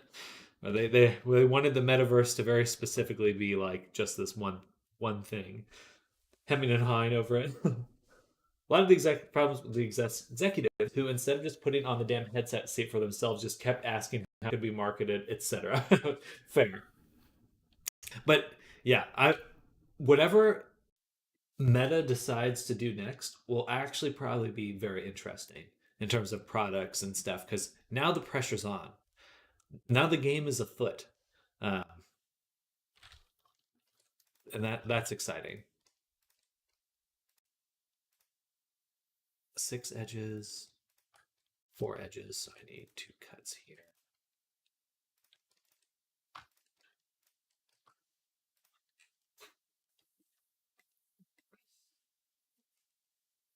He's on the top left of the screen now. I am, and I'm bigger. Hello, Draw. Welcome. Welcome. It's only up from here. Exactly. Worst headset Apple will ever make. How would you usually add more resolution between the eyes if they were a lot further apart? Um, just depends on your mapping. So, like, do you mean resolution for your painting and stuff? Like in your UV map, this is a weird example because he's not quite done, but you could always just take a section, and if you wanted more resolution, you just need to make it bigger in your on your map. You could either make it bigger by extending it this way or like scaling it up, but more resolution means more space in your UV map. I think basically functionally that's what it means. Um, so that's one way.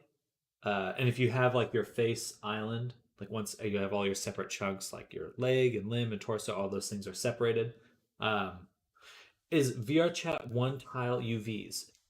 Uh, they have a you can make custom shaders. So for VR Chat, any type of shader you can make for Unity, you can use in VR Chat. So it's kind of up to you because you could make some images tile, some whatever you want. So it's pretty flexible actually. They allow custom shaders. You can even script in VR Chat with Udon Sharp, so it's like its own compiler or whatever. Um, but it's all built on Unity and it leverages that quite well. Big paws. My character has quite a curved nose bridge between the eyes, and and the vertical lines resolution doesn't seem quite enough. Interesting. There's no UDIM by default in Unity, but you can use certain things like UDIMs. So yes and no. There's caveats. It's kind of supported in some ways. My character has quite a curved nose bridge between the eyes and the vertical resolution. Doesn't quite seem to match enough. Hmm.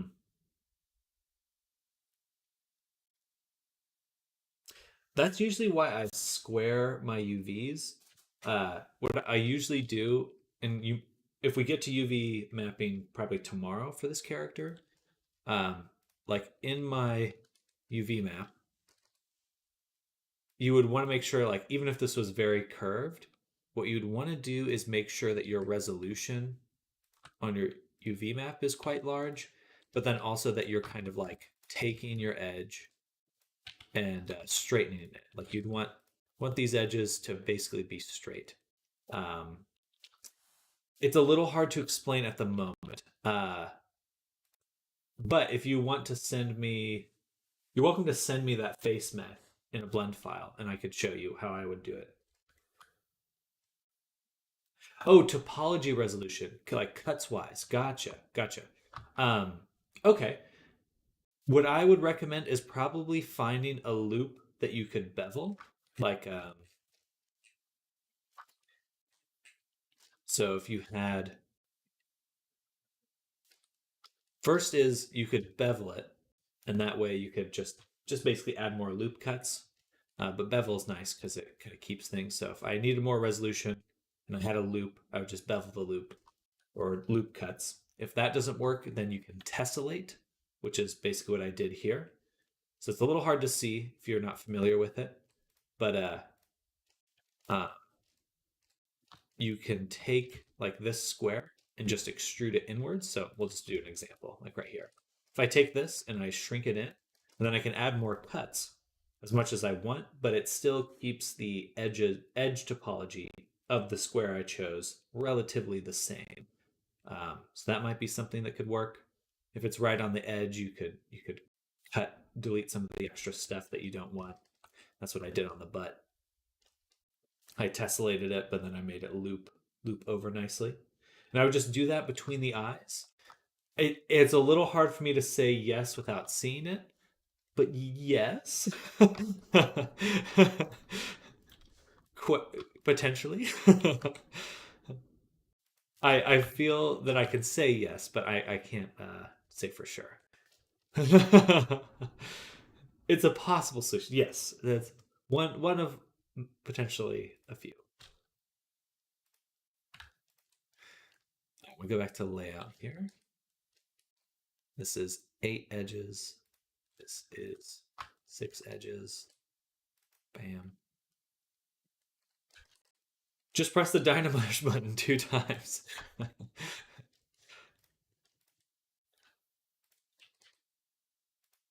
Are you a ZBrush? Dynamesh is ZBrush, right? I'm not a ZBrush person. As much as I would have liked to have been in the past.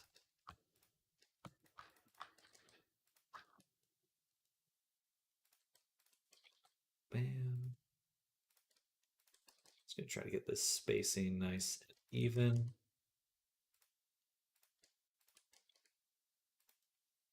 Between my different edges here.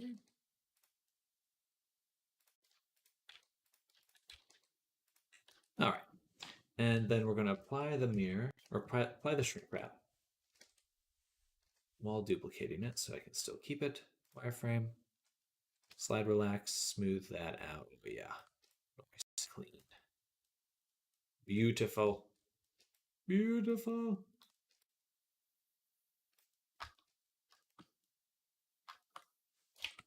All right.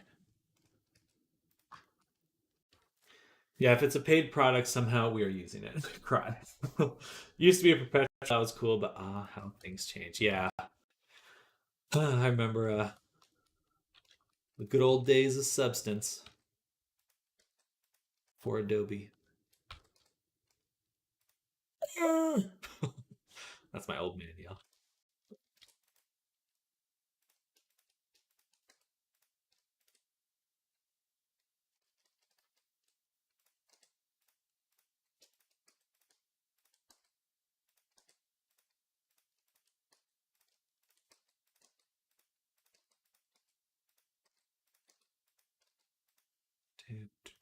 Where does this one connect to? It has to be this one. I can just dissolve this one. Okay, let's go back here. Hit it with the thing. Hit it with the thing.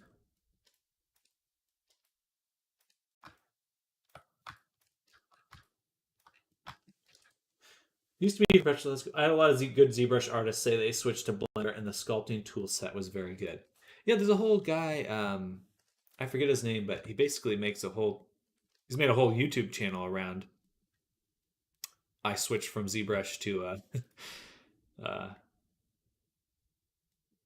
Blender. I forget his name. Shad Sculpts, I think.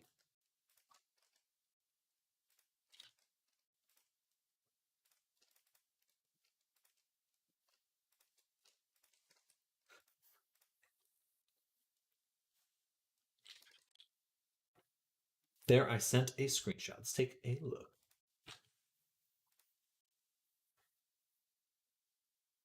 Gotcha. Okay, yeah. So,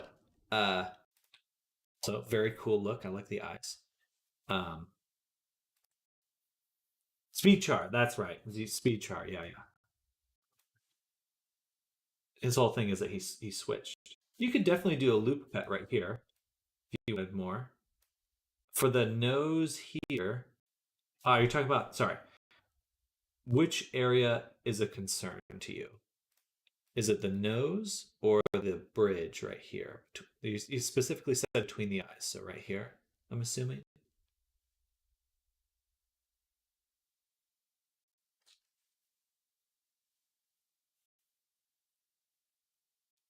Gotcha. So a pretty easy way would be to tessellate it. What you could do is like get your knife tool and cut basically like this section, and you can connect to the edges. And then once you make this cut here, and I'll show you a little bit more what it looks like. So if I wanted to do this very similar thing, I could take my knife tool and I could cut here like this. So you see I have this cut here, and then I can select the corners and make sure that they're squares. Bam. And then that way I could run as much resolution as I want here and it'll still be contained, which is very handy. So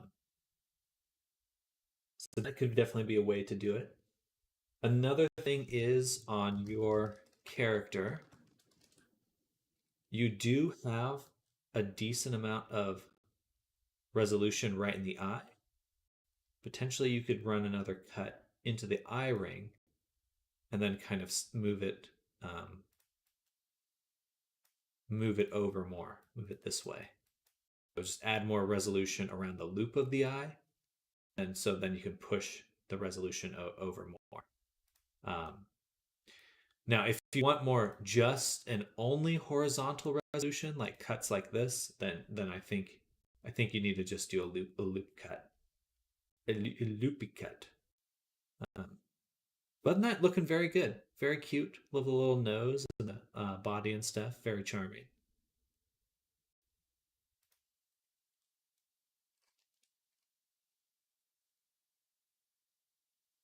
No problem. No problem. Hopefully that helps. Hopefully that helps.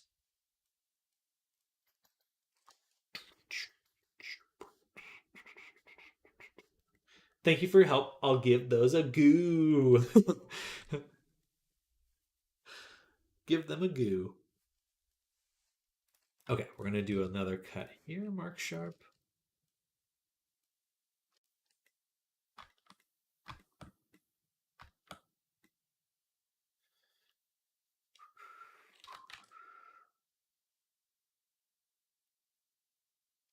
And it'd be nice if those connected, but there's a nice way. I think that's good enough for the face here. Not too much more to do. I could maybe put a little bit more resolution on the head, but feeling pretty confident that that's where we want to be on the boy. Looking good though. Looking very good. Let's apply this last shrink wrap for now. And then we're going to do something funny. We're going to do the lip boolean. The lip boolean. You heard me right, folks. The lip boolean.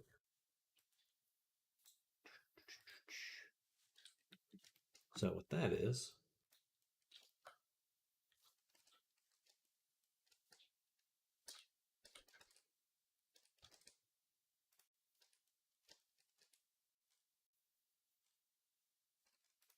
it's like a fever dream the first time you use it. What, ZBrush? You made it on some shit that interface and camera. Yeah, no, it is very, very weird to me. I can't quite wrap my mind around it. It's like, I guess this is a way you could do it. Is it the way that I would do it? No.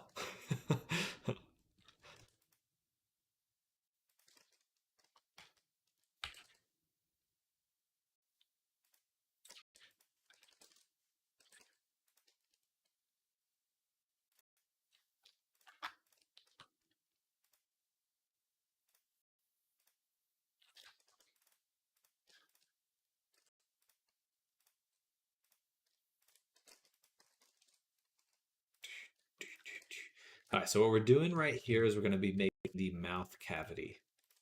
So this is the actual interior of the mouth. And so what I'm doing is I took the little resolution that we had, and now we're going to actually carve out of the sculpture the full mouth cavity. But I like to do the retopology first so I get a good idea of where things can go.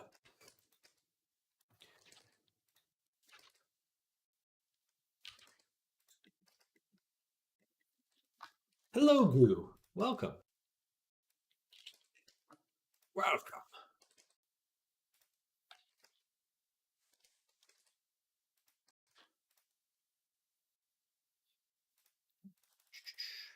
Relax that. Flatten that. And flatten this.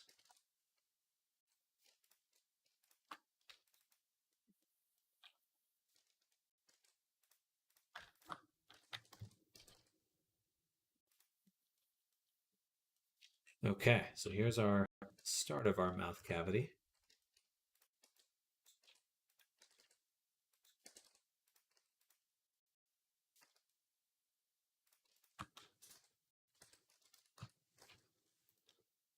And now what we'll do is we're actually going to use a subdivision to make it nice and crispy. Subdivision.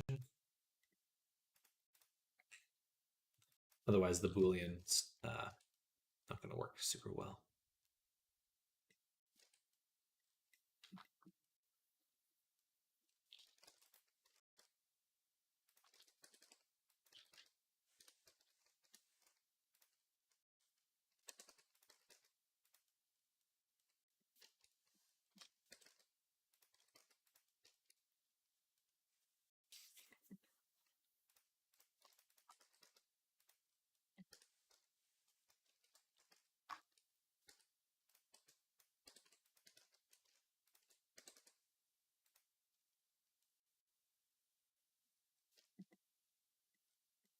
All right, I think that feels pretty correct for what I've imagined for the character's mouth cavity. I think maybe push this back a little bit further. Just kind of want it rounded to a relax.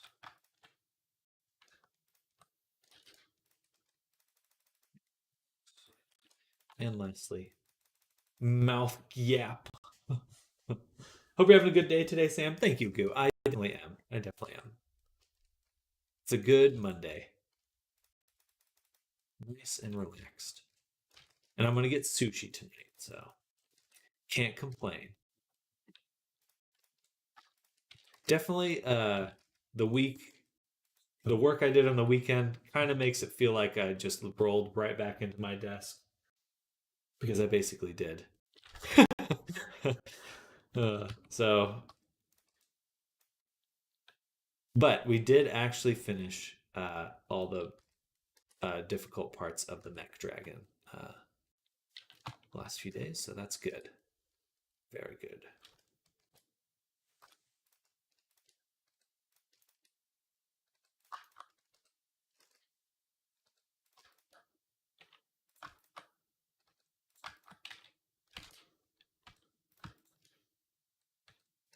There we go. All right, I think we're ready to cut. So first things first, I'm going to make a backup and call this pre-mouth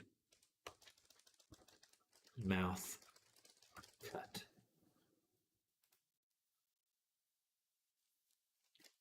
And the main reason I want to do this is just to explain, because some people may not actually make a mouth interior. I've just found that it bakes so poorly without it that this is the right way to do it. Hello, Windows. Welcome. Welcome to the stream. I'm on a multi-stream, so there's some other people on other platforms, and they're chatting, if you can see the chat. But hello, welcome. Hi. Makes guy. And it's going to take quite a while to load because our sculpture is super dense and the stream may start to lag. Let me switch to my other. You might be able to hear me better now. And we're just hoping, fingers crossed, fingers and toes crossed, Blender does not crash right now.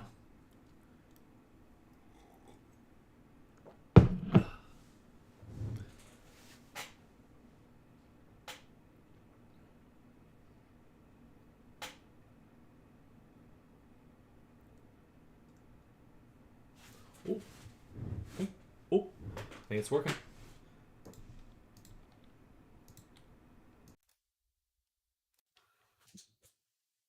What's the ideal poly count for a finished model? So VRChat has a ranking system, and they with like all these different ranks from good to very poor, and we try to target a medium.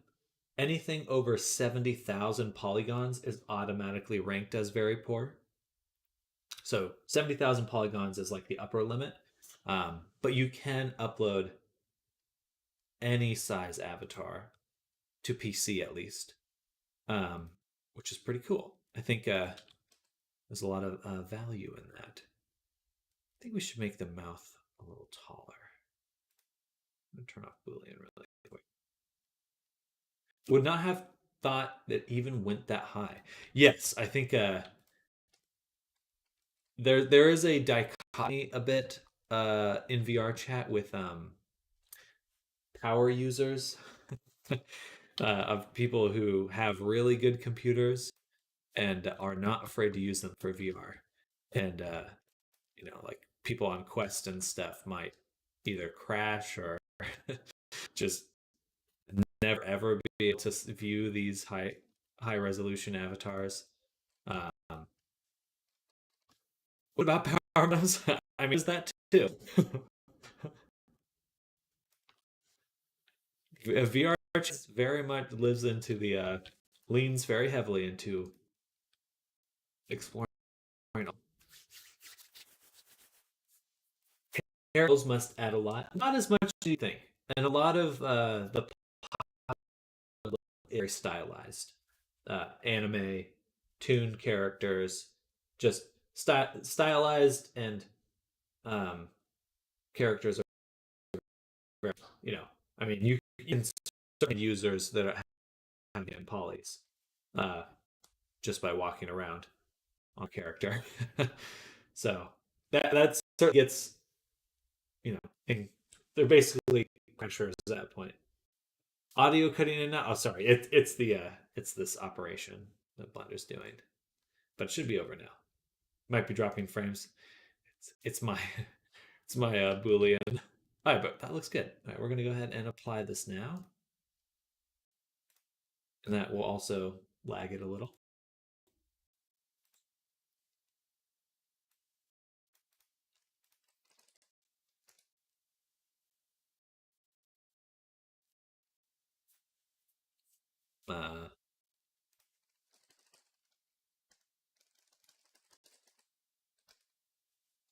Shouldn't open that there, but that's okay. IPs here. No, that's not IP. Yeah, okay. CPU processor AMD Ryzen 5 3600 6-core processor.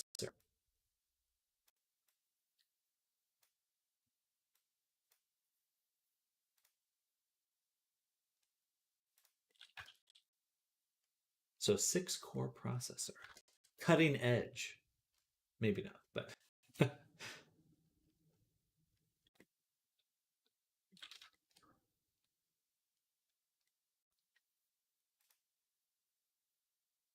we use AMD too.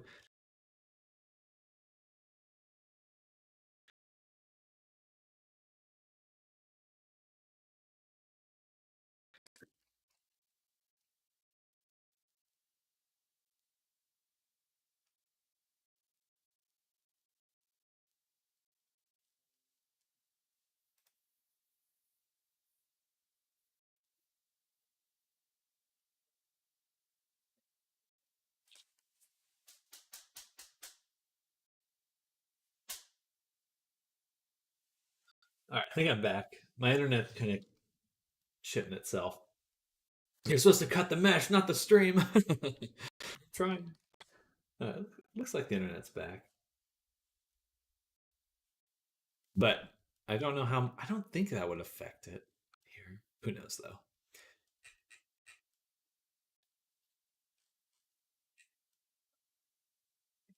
Okay, so let's go ahead and sculpt some of these lips really quick.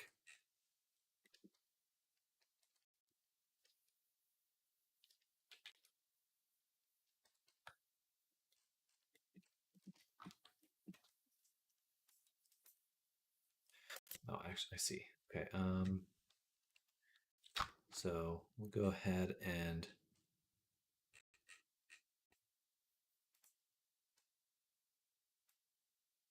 take the lasso mask.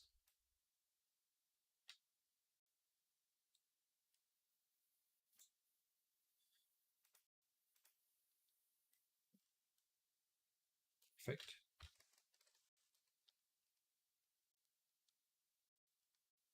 It's definitely slow though.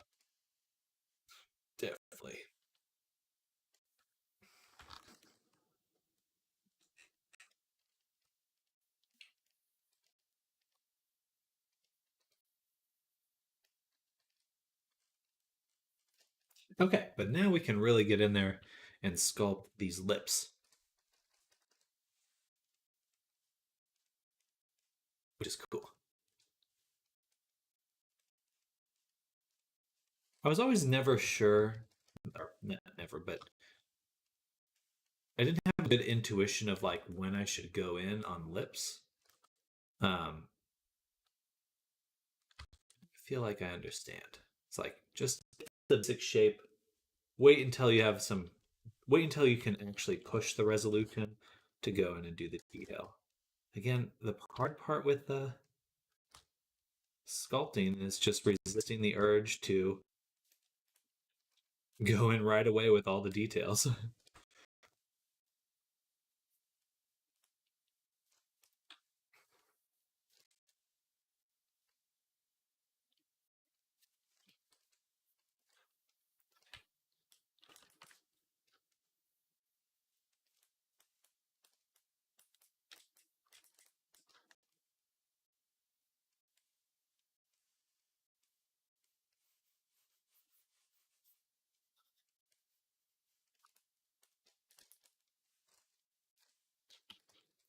It's hard to resist. It is. It's just like I want to get to the good stuff.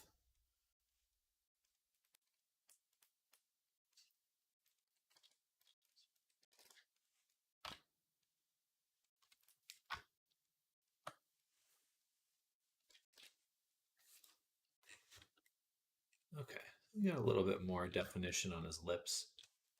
A little bit more.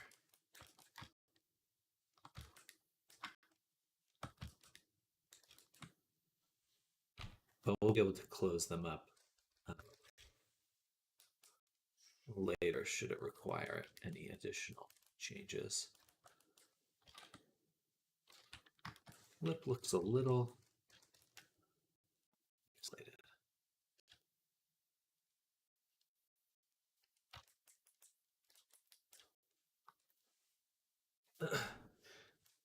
My first bust was awful, but then the full body I did was a lot better. Good, good. Then it goes for apartment. They cover all the detail in there. You're not wrong. Oh man, this sculpt was perfect, and under 8 pounds of fur. Perfect.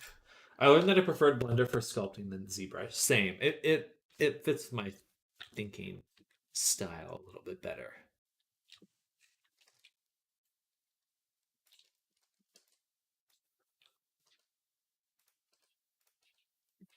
But if you can learn Blender interface, then you probably can learn ZBrush.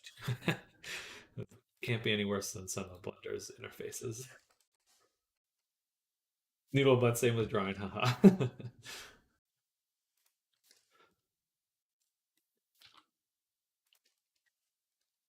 We just for everything to the point we don't even use UVs half the time. Well, that's handy. I mean, I'd love to go that way. Full immaculate anatomically correct body, then clothes. Yeah. The body's beautiful, and it will never ever be seen.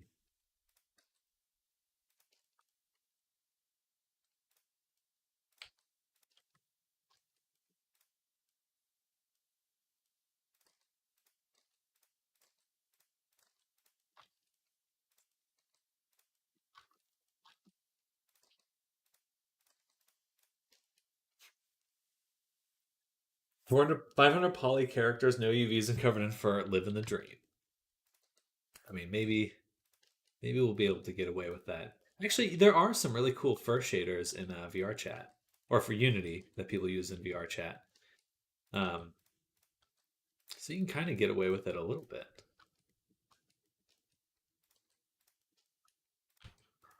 A teensy bit.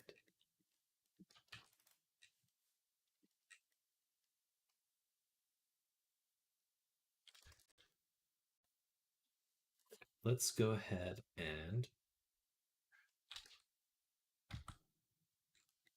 are we going to add the shrink wrap back? I think so.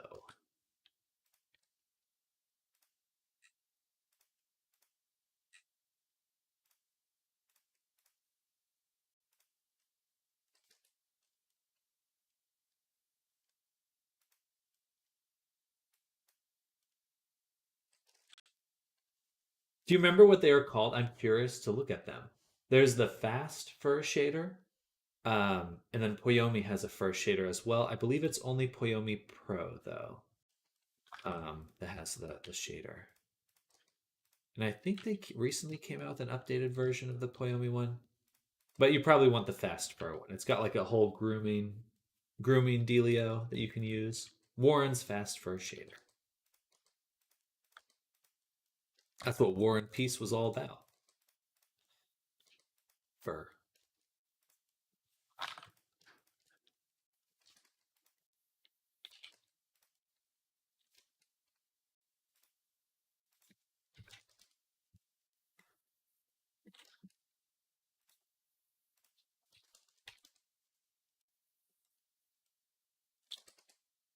All right, let's do a little bit of that. One more cut on the lips, because we like having a lot of resolution on the lips. It looks good. That's too much. I can always add more later.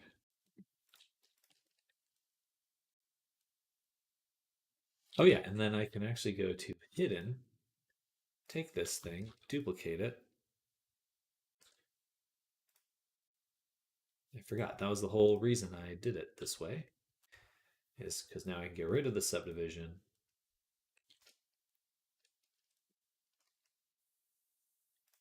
Take this, delete those, and then just combine it with our body. Voila. And then bridge, merge, that. Simple, easy, peasy.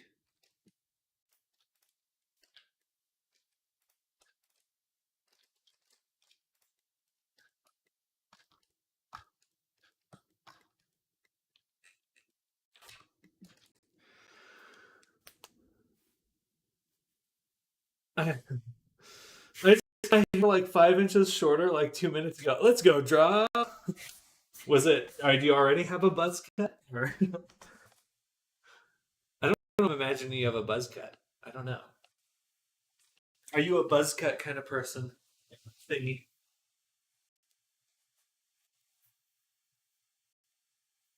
There's a light version, light free version you can try. Okay, heck yeah. Poise is okay. The Poyomi first shader is pretty limited. I give it. Yes, definitely.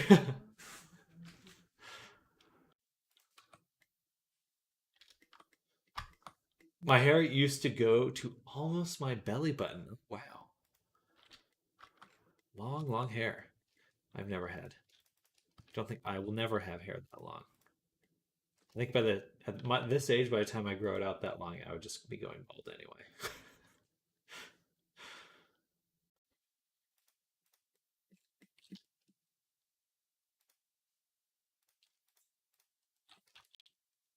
That is dedication. Long hair is so much work. It is. Impressive. Impressive.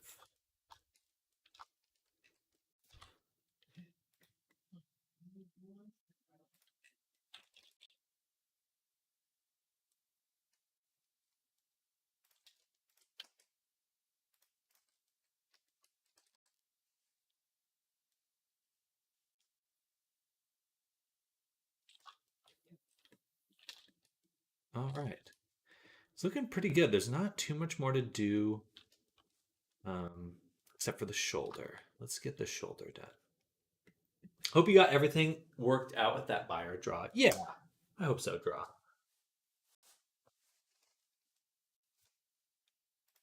Evil clients, or not clients, customers. I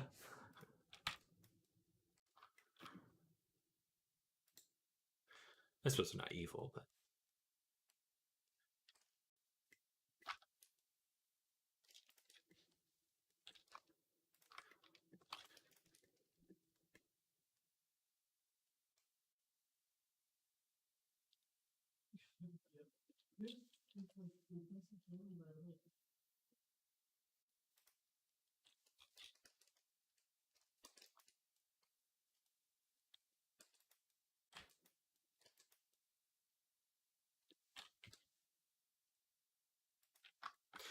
Bros mucho aparición en Leo.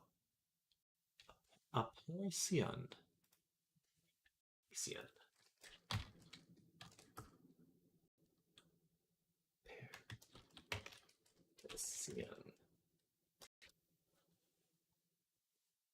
President. I should just Google the whole thing.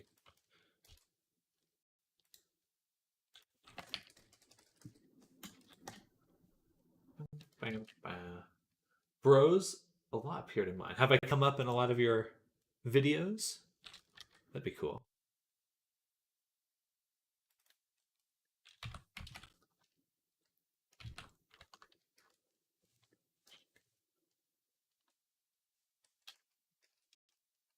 I have enough points for another sketch request. Can I get goo in the mural? Absolutely, absolutely. I'll probably it's already 4. Let's probably work till 5, and then we'll do another sketch session.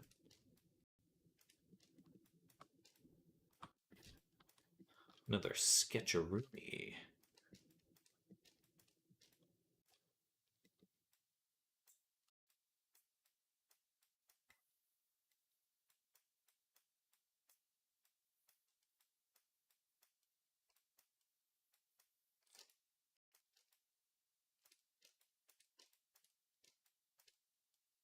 Here we go. That looks awesome. Oops, I have a duplicate here.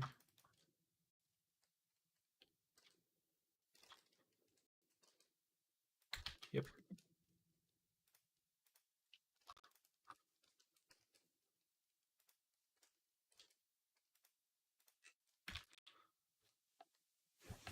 But yes, I would love to draw goo. Goo, if you have a, and are you Namers? I believe you already redeemed a sketch request as well for to be in the mural. Am I correct in that?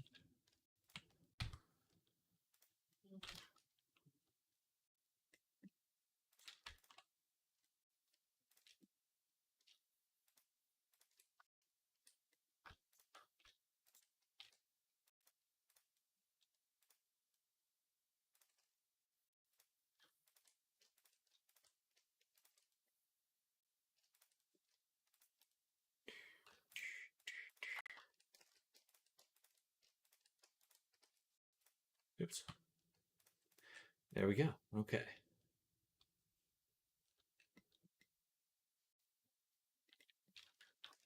Yes, yes, yes, yes, yes. Did you send me any reference for your character? If you haven't sent me reference for Goo and yourself, please do so. Please do so.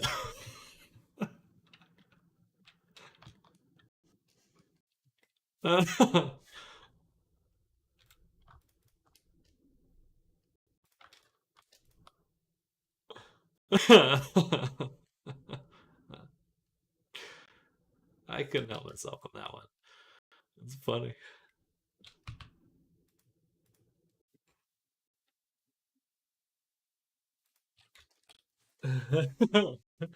Maybe you do need to up the price. I think I will need to. I because the stream's getting a little bit busier. In the past, like pace was pretty normal, but I think I'll have to because we'll be doing quite a bit of it, which isn't I don't have a problem with. I'm just saying is different. Don't think for a second that I have a problem with that, but it is different.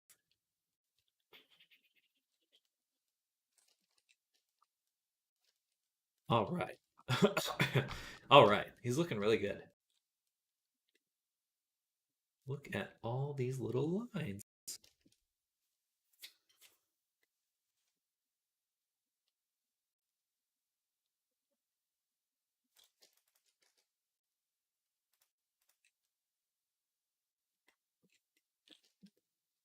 I hope I have my discussion of how to um,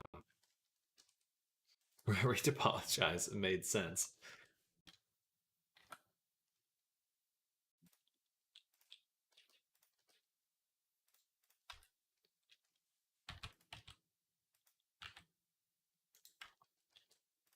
Bam.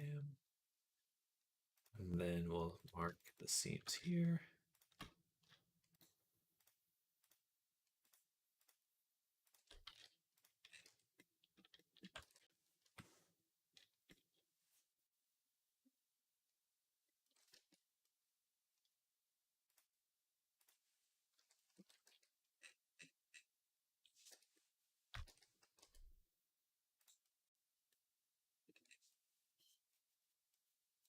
Nice.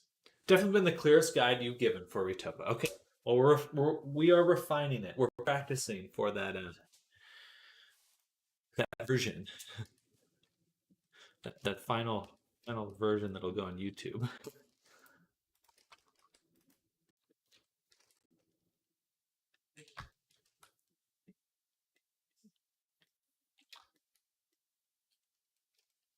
Tukes, welcome. Hello. There are such things as free clients in VR chat, or do they get rid of that whole scheme because I'm trying to get back my client for trolling? Free clients. I'm not sure what you mean by free clients, as in people that you could make an avatar for free. Absolutely. I mean, if you're looking for people that want a free avatar, you can just walk around VR chat and people will let you know if you say you can make an avatar. they'll very happily ask you for an avatar if that's what you're asking.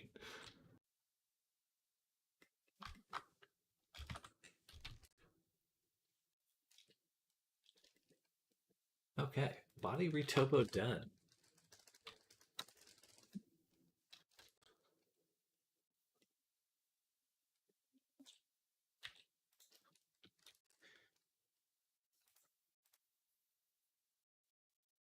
The tail's already done now that I think about it. We're actually making very solid progress. We're already at 27,000. It's almost half of our budget so far. What I mean by client is like no clip out of the map freely, none of that go loco stuff. I asked about mods and stuff. I don't think there are many mods anymore because you can. I don't have anything I could recommend in that regard because I think you risk getting banned at this point. So because there's no mods anymore.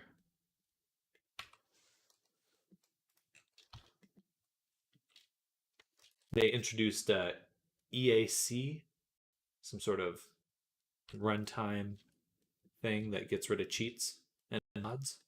So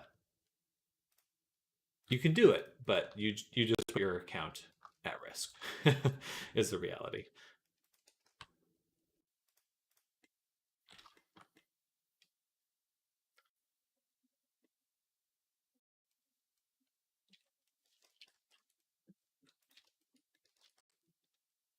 I'm just asking people who play VR chat because my computer is being worked on. I wouldn't want to risk my chances downloading something that might be a virus.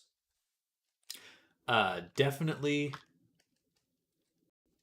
your risk of getting a virus is going to be increased if you're downloading anything that's unofficial. And there are no more supported mods. So I think any mod or client editing sort of thing you download is most likely going to be spamware at this point. I would not recommend just finding something to do that because most likely you're going to be downloading some sort of something nefarious.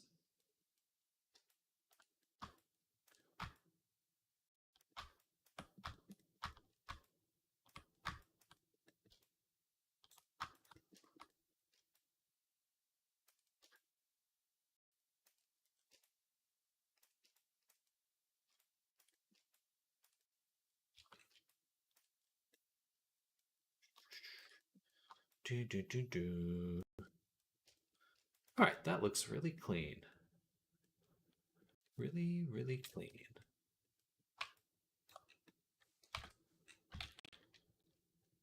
What's a few viruses among friends? I have a standard human history. Draw, that's a spirit. You deserve the self-confidence in your work. Famous comment there. Things still starting out, but don't let it bother me much anymore. Good draw. Good. Does OVR advanced settings still work? Wendy says yes. I do believe that things that affect the Steam side of things are fine. It's really only things that edit the VR chat client directly. So, because I still people see do the like sitting in the air thing, OVR stuff.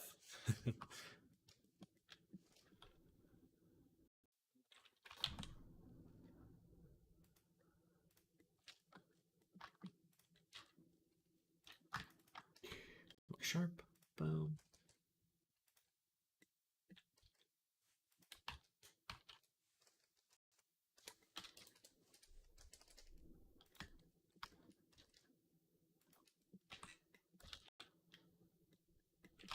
We do need to make teeth and mouth now.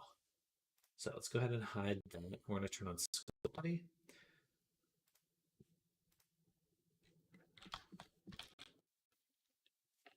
Oh, you guys are too sweet. Do I DM you a reference for a sketch? Yes, yes, please do. Or you can put it in the Sam channel on my Discord. It's like moving places, etc. Do you just make avatars for practice, or do you input like dances and stuff like that and post it in into actual VR chat for people to use? Just curious. So when you're in VR chat in VR, the character is animated. It's following your emotions, doing your, if you do a dab, your character's gonna do a dab. um, but so I don't make custom animations. It's like a dance is built in, but if they wanted to dance in character, they can. So it's built to move with the people, which is the same thing. It's the same as setting it up for animating, just a little nuance, I guess. Um, is there in any Unreal Engine VR equivalent anybody's using or knows is coming? There's not an Unreal Engine one that I know of. The one that did exist just got canceled recently, unfortunately. But a good alternative to VR chat that has a ton of extensibility, a lot of things you can make modular and customize and stuff, is Resonate. I'll spell that in here because I want more people to try it out. It's very interesting. So definitely recommend checking that out.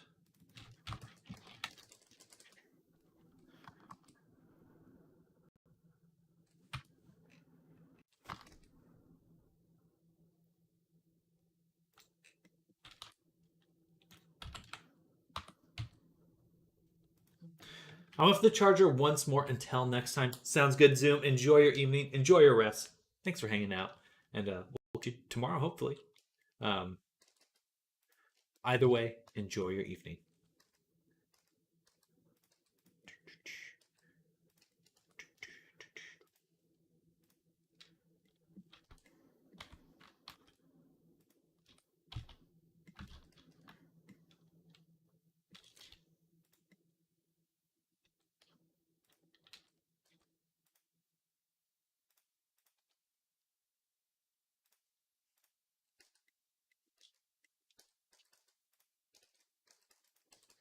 Making the gums right now.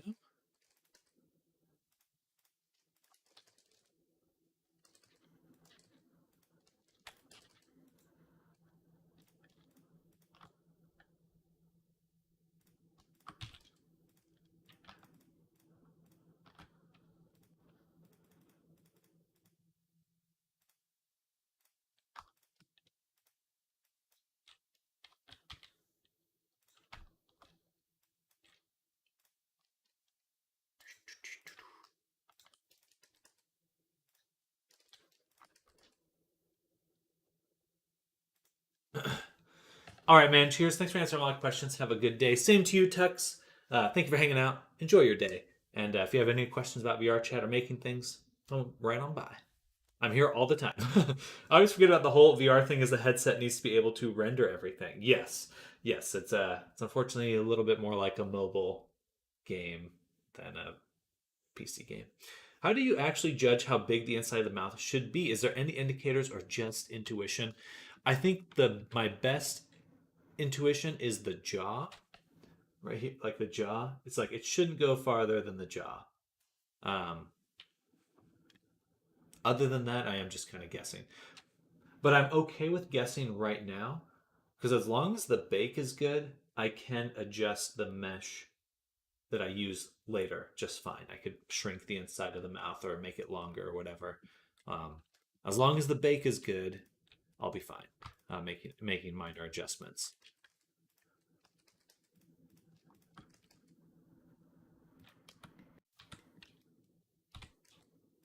Um, Other than that, for the mouths and stuff, really your lips are right up against the back of your teeth are right up against the back of your teeth.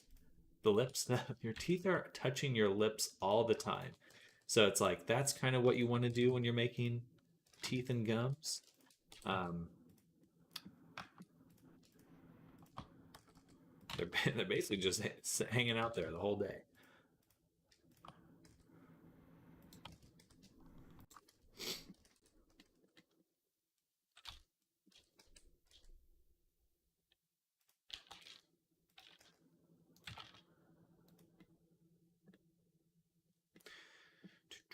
And generally, you don't see gums until someone raises their lips. So that's why I'm putting it right there. And we're just gonna do. My teeth are usually against my teeth too.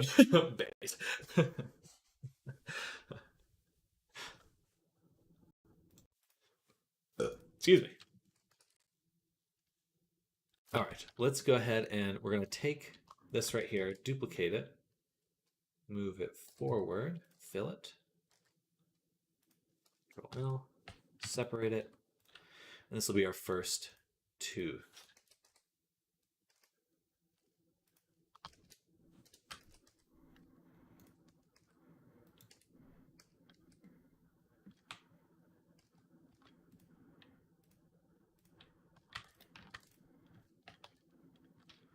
And let's pop up in the reference really quick. Oops. So he's definitely got sharp teeth. And they seem very evenly spaced and sized with a little, this must be the middle of the tooth there. Or the, not tooth, but gums. So something like this. With perhaps these dissolve.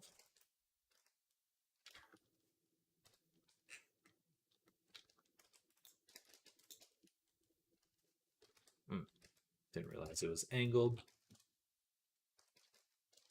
It's because I still have the normal orientation on. Annoying. Now I have to straighten everything out again.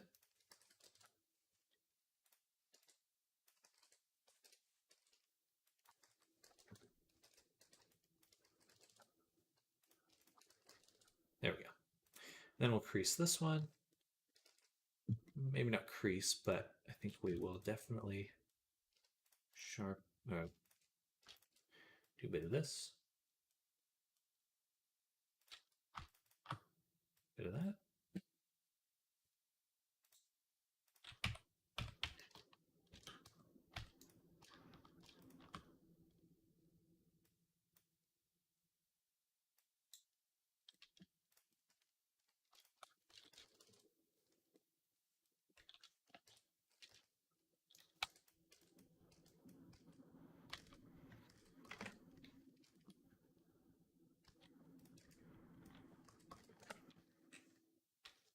Do I reuse teeth and gums? As long as they're humanoid, or human teeth, and it just depends on the character. I had a sheep and goat character I was working on the other week, and so I definitely reused that. 90% of the time, though, I'm gonna do it from scratch, because I've just found that I can reuse things, but almost always they need a little bit of tweaking. Sometimes a lot of that tweaking just turns into I might as well have just made it again. Maybe that's more a reflection of me than it how useful reusing things are.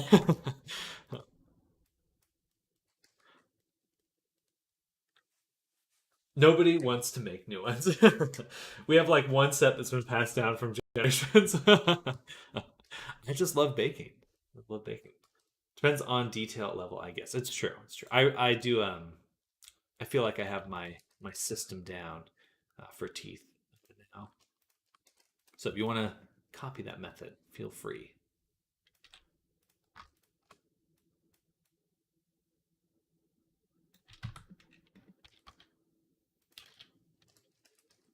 It's pretty straightforward. Add the body really quick.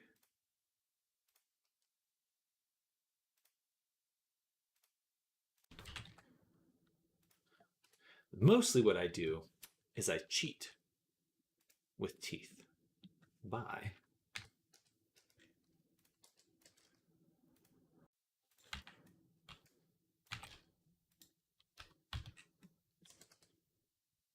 using the instance duplicate. Did a bunch of photoreal steps, so high-res teeth are a bit boring to redo over again.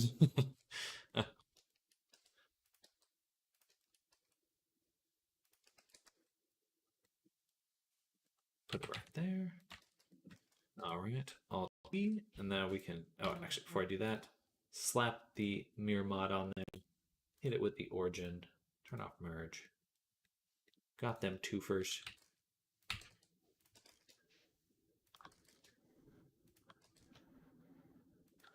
And then we just Alt D.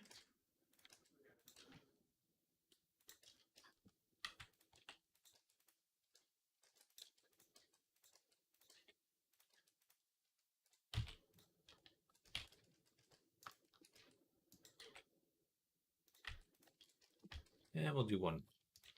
I want to keep them very evenly sized, which is unrealistic but stylized. So I think that should work well.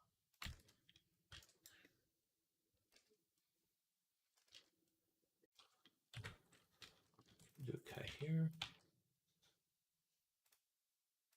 And oops, I should have cut, took the tops, put them right there. Bada boom, look at that. Bada boom.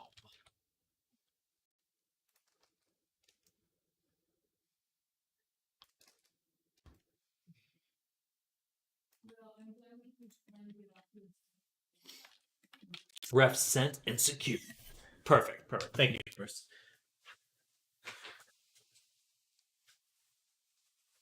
A big mural in a while.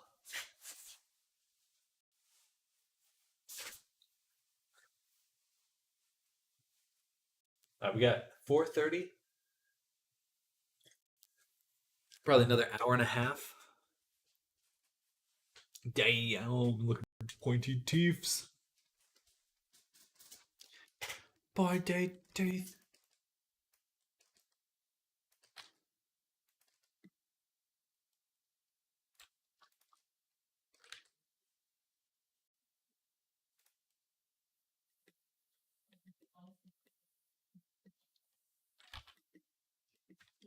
The idea I sent hope will save some space. All right, I'm not too worried about saving space.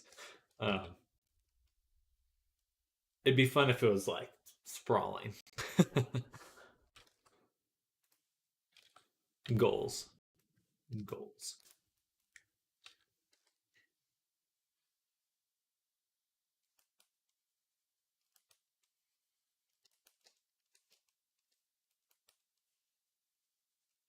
One second, y'all. I'll be right back.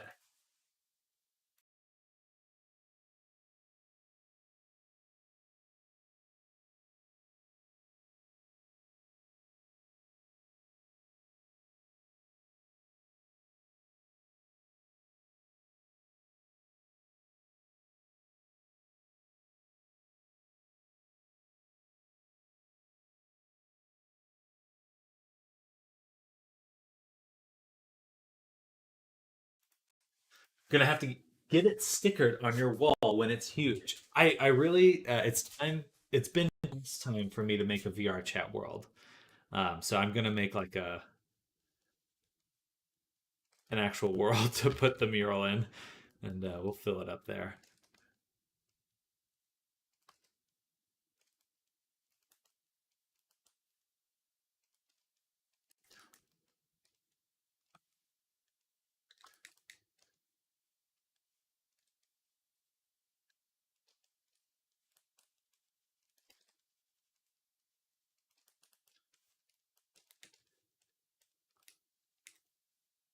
It's gonna be your gallery world. Yes, exactly. Like a little showcase world and all that kind of jazz. I'm debating on how I want to do that for my avatars because obviously I can't put the characters in there, but I think I could bake them into like a banner that's got like some visual depth to it.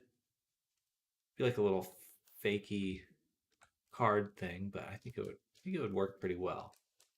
That's probably what I'll do with the avatars.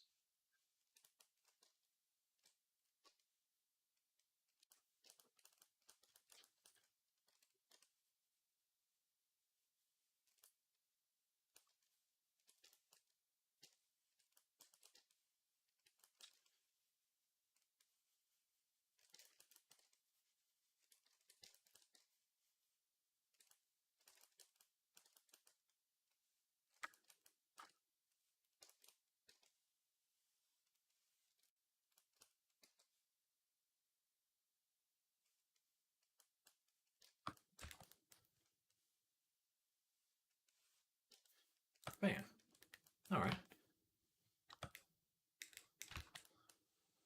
And now let's go in and just inflate the top here.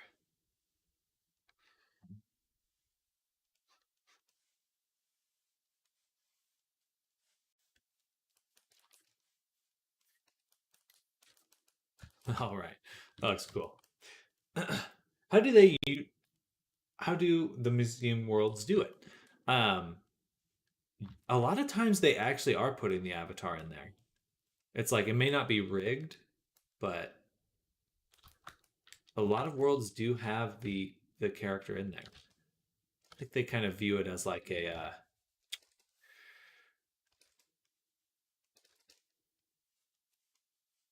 it's just the actual model. um, certainly for a lot of my like if I was to make some sort of sculpture or something, I probably wouldn't be as worried about putting that in there. But who knows? Perfect.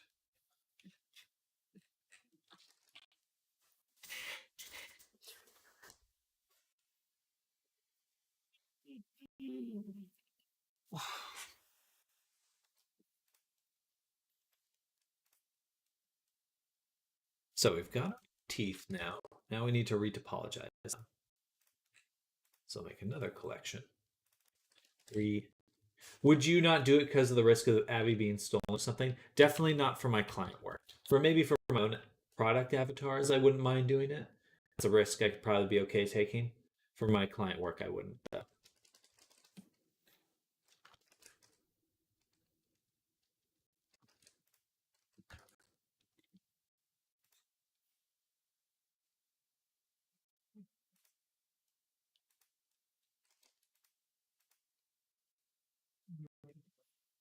Maybe I just apply my transform too. No, nothing.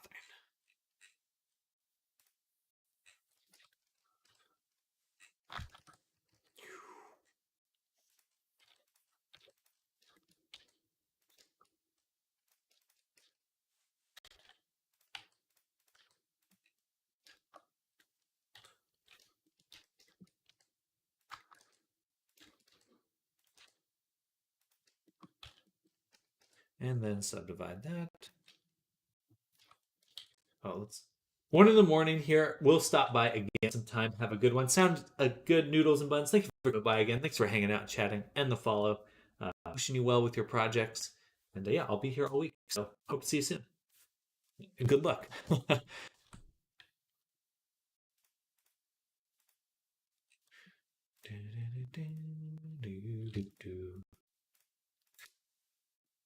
Too bad shrink wrap doesn't work for a collection. That would make it too good. Too good. Darn.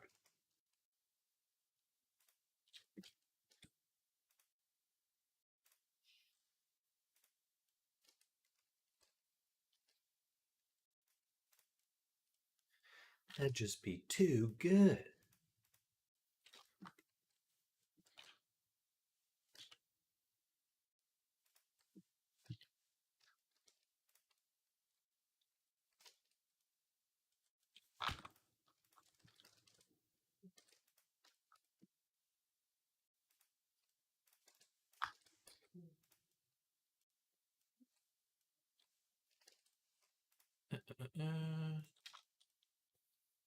Okay, we're going to take this, duplicate it, move it back.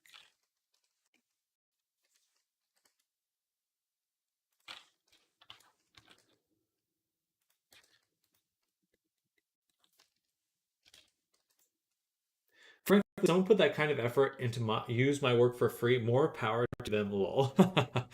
I mean, there's certainly like a matter of you can obfuscate a ton of stuff.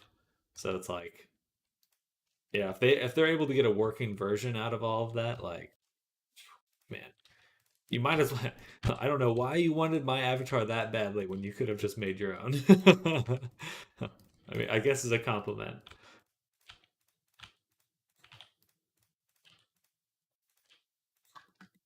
But yeah, like if you just have to recreate it from scratch, most of the time rippers are just what's the phrase?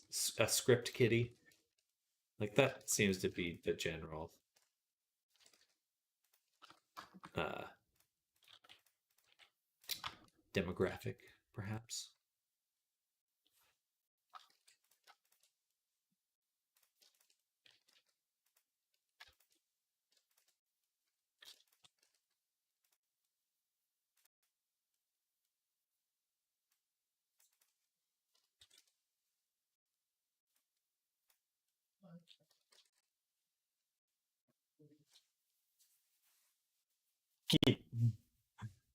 Never heard of a script kiddie before. Oh, oop. Yeah, it's just like a kid with a script.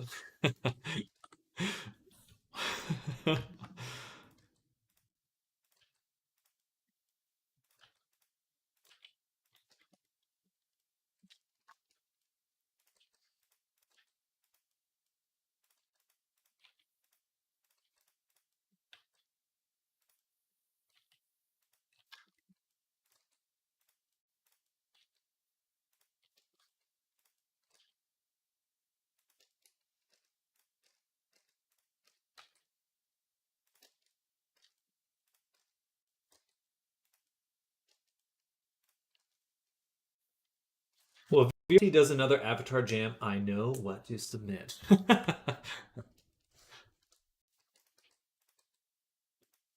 This guy's Avatar.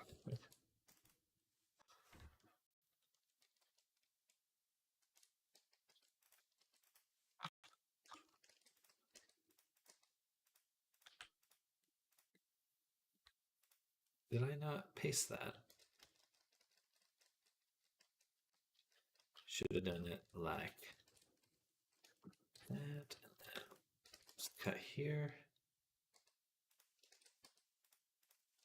Oh, I didn't. Gotcha. I see. Let's put them all right here, I guess.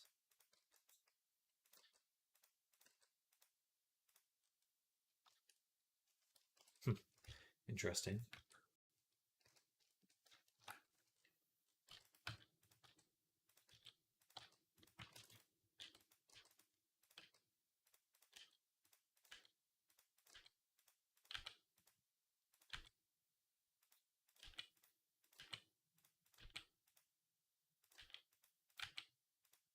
Okay. Boom.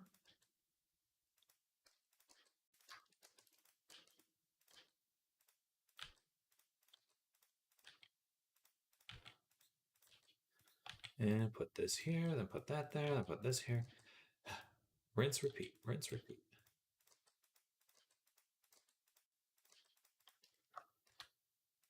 But I am getting faster at doing teeth. I'm getting faster at doing them. Just feels good. I remember spending a whole day just trying to get teeth done once. No more! Be gone!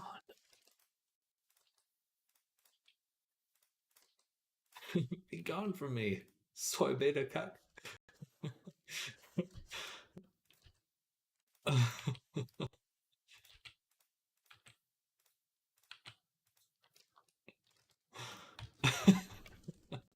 Does anyone here watch It's Always Sunny? Okay.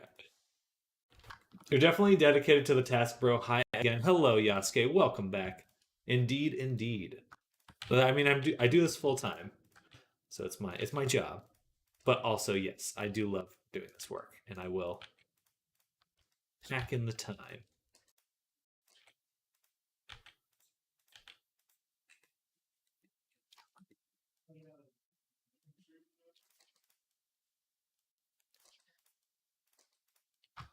Sometimes I work too much. Rec Room is better, not gonna lie. Well, that's good to hear. Good to find a solution that matches you.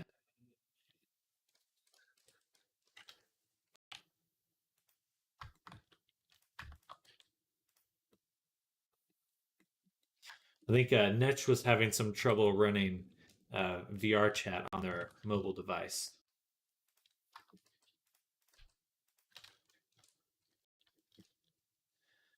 Zam teeth Ritobo. Zam teeth Ritobo. Getting them twofers made. Yes, sir. Oops.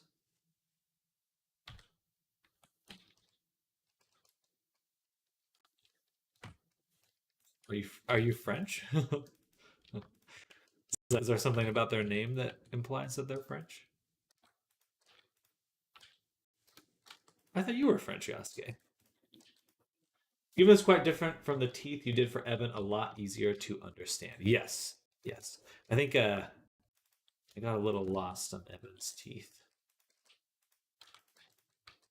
Just a little confusador. Confusador.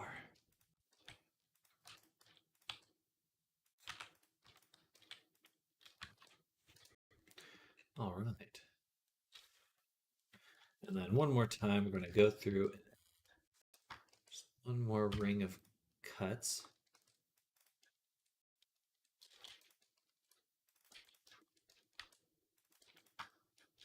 No, I'm French too, but that's a recall about what I said the other day about VR chat, like the French one is weird. Yeah, that's what I thought, yeah. I mean, maybe they were just, visiting French only VR chat worlds.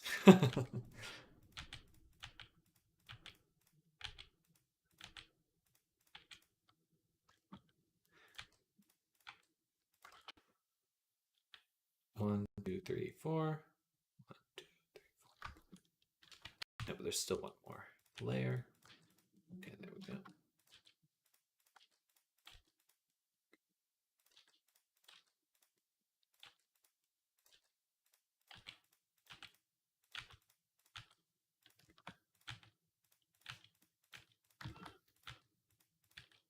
Bada boom. Another cut here. And there we go. We're making them clean. Delicious. I was thinking to myself, maybe he tried Rec Room because of the French room. Maybe went a little too far.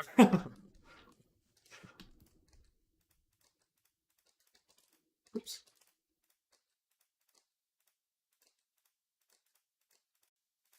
Here we go. Look at that. Beautiful. It's beautiful. Beautiful twofers.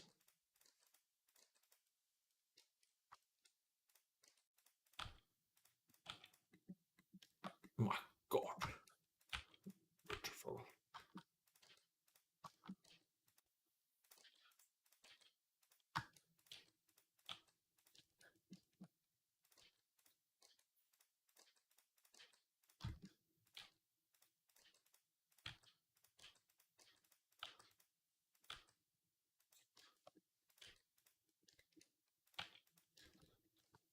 But I was hesitant about going into VR, but I have to wait until the next event. I couldn't be there for the other one. What event are you trying to go to again? Oh, the community meetup? Yeah, it's pretty cool. Hello, welcome back, Wyland. Welcome. Hello, hello. Hope your afternoon break went well.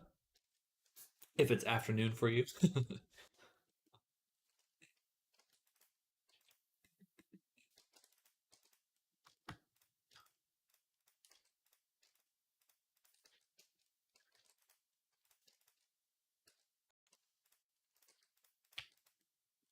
There we go. Twofers.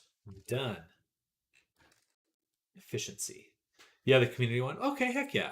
Well, they happen very regularly, so I think once a week. So is it once a week?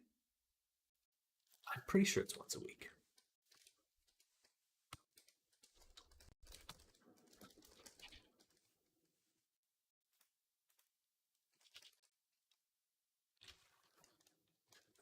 Oops. Okay, now we're combining the teeth. I really should have set them on different materials before doing anything.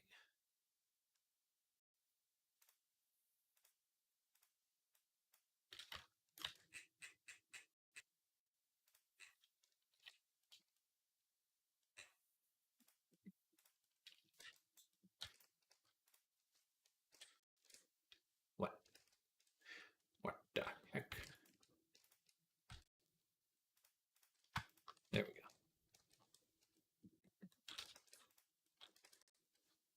Perfecto. Things are still going. Still troubleshooting this upload problem. Fingers crossed. Get through it quickly. All right, now I'm going to show you how I take the retopo and the high poly and make bottom teeth really quickly. All you do is you combine them. Then you duplicate them, flip that one, flip the duplicate, and move it into position.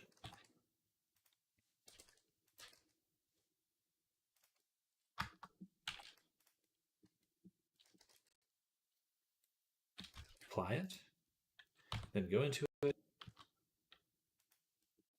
take out your simple version. Good to go.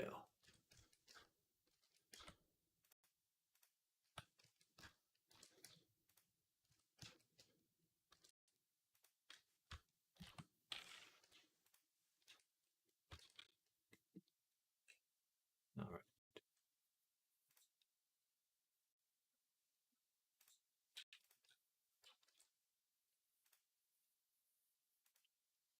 Easy peasy. Lemon squeezy.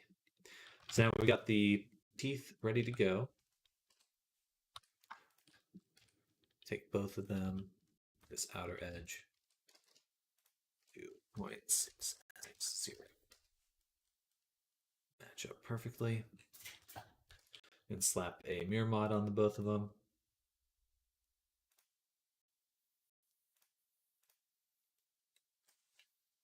And no, I'm throw them in the retopo folder now. We'll do the tail base. Maybe not. Sculpt teeth, go into sculpt body.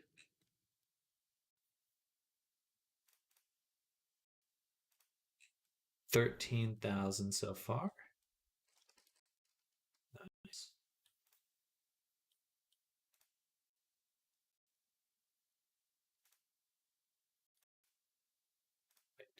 Retopology plus tail base, so 35,000. Will we have enough for everything else? That's a good question. Good question. Now those are some teeths. Delicious teeth. Let's take the eyeball. Duplicate. Send to retopo.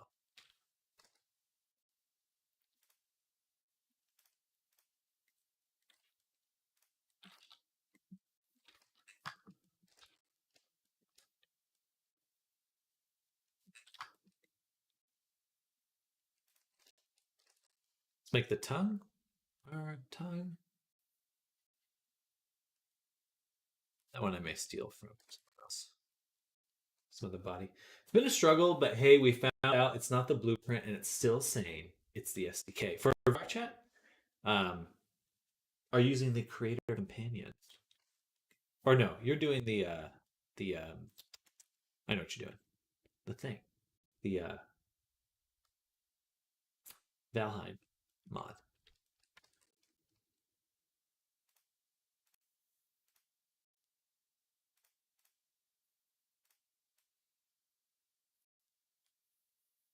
$37K including the outfit. No.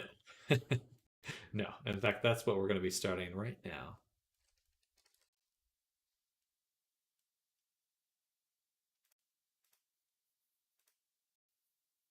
It's going to make another collection. Or actually, we'll just turn off Sculpt Jester. Save. Make a circle of 8 with a subdivision and a Srinky Rappy. And then Sculpt Jester. We're going to take this, hide it, take this, hide it, add the retopology, take everything, except the ball. Okay, well, we're going to take all this and mesh it and combine it and hit all transforms. So now it's all one object. Nick, how? How what? How are you? What's the question? Putting it so close. Yeah, we'll see how it goes. No, I'm trying to upload to VRC, and yes, I'm using the CC. Just kind of struggle with getting it to finish the upload. Or you're actually already over 70K then, right? No, we're good in that regard. Let me double check. Body, sculpt, tail base. No, we're at 37 with these objects. We'll probably be pretty darn close, though. Pretty darn close.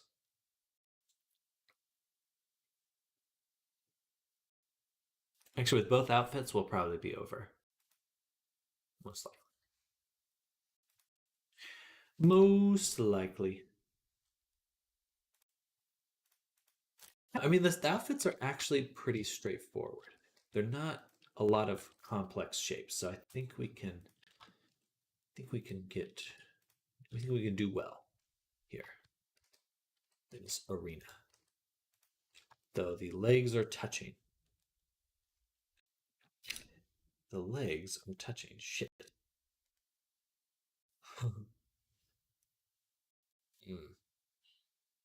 Don't like that.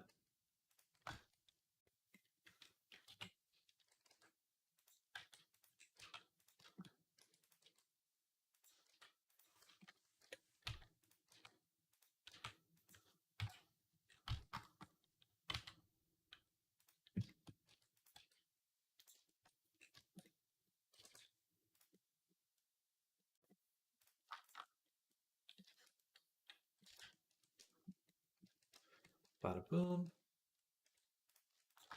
Push that up as far as we can. Cut there. I'm always caught off guard when Sam swears. Surprise! It's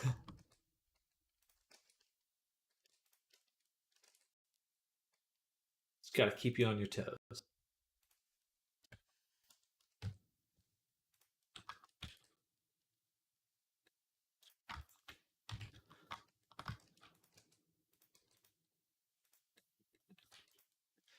A lot more powerful when your curses do surprise people. You know.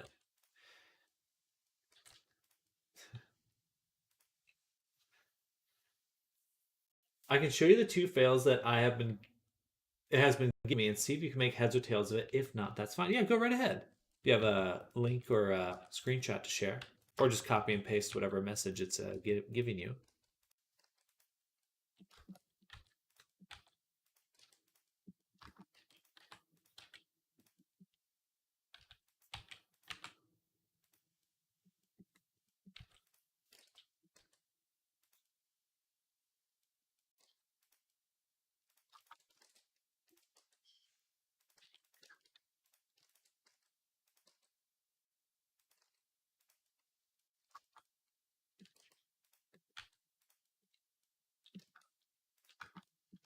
Got some snips I can send. Yeah, go right ahead. Snip away. Snip away.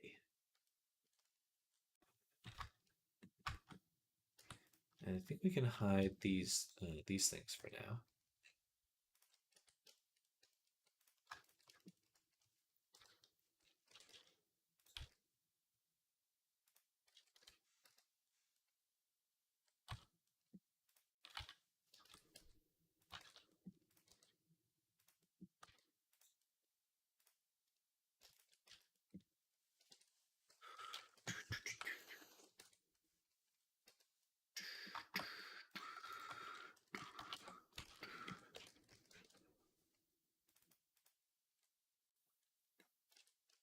duplicate our shrink wrap. Oops, wrong way.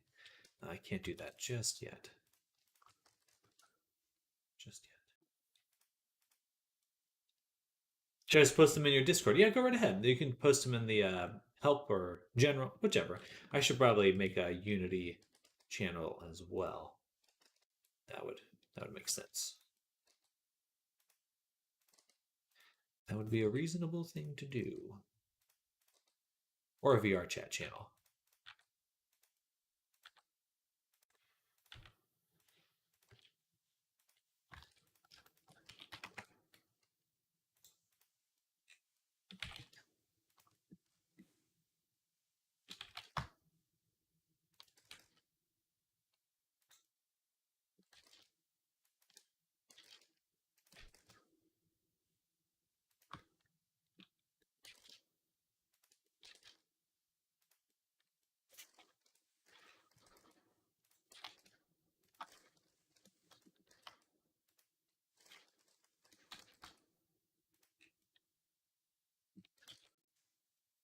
Let's take a look.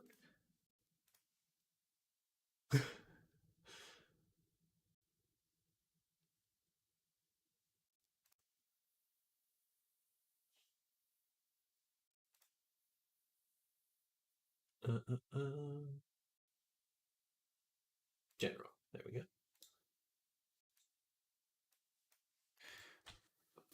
Upload file.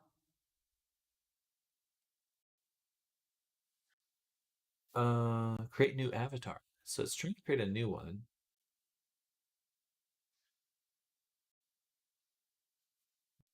Do you have anything? Hello, JW. Welcome. In the avatar pipeline component. I'll open up. But check the avatar pipeline component. Is this your first time uploading this character? Yeah, when the pants/legs are overlapping, that's when my swag rigging first process gets in handy. That's not the biggest perk, though. Otherwise, my workflow is weird. I think most people rig first. Maybe. I don't know. It was your first time uploading, so definitely make sure the avatar pipeline is empty. There shouldn't be anything in there when you try to upload. Excuse me.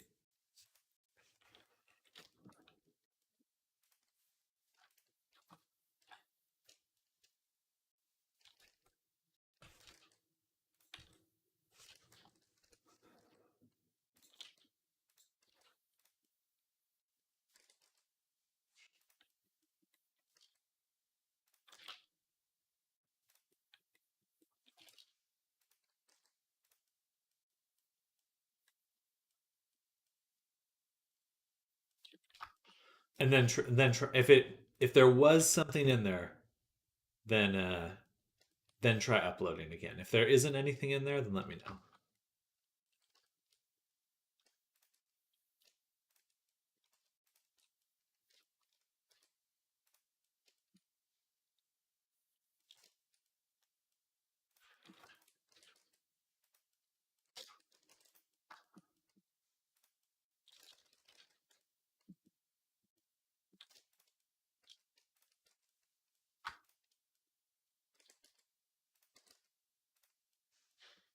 Oh, Wendy, I'll be around tomorrow. Sounds good, Wendy. Enjoy the rest of your day. Thanks for hanging out, and I do hope you have a great rest of your day. Wait, no, I've done this before, and it still won't upload. Interesting. Um, oops, time for hop streams. Have a good evening, y'all. Gotcha. Interesting. And the air. Let me look at that air.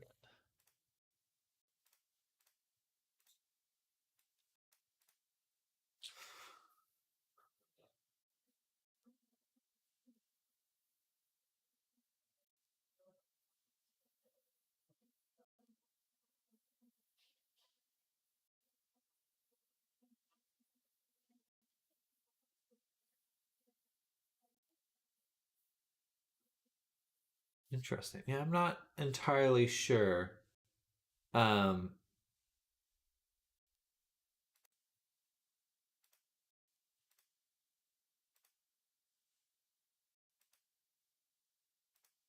these airs look the same to me as far as I can tell.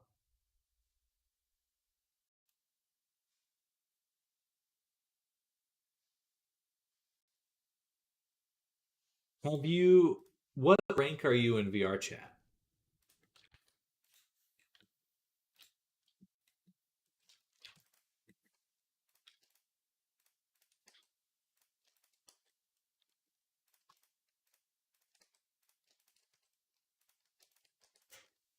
Is this a new account?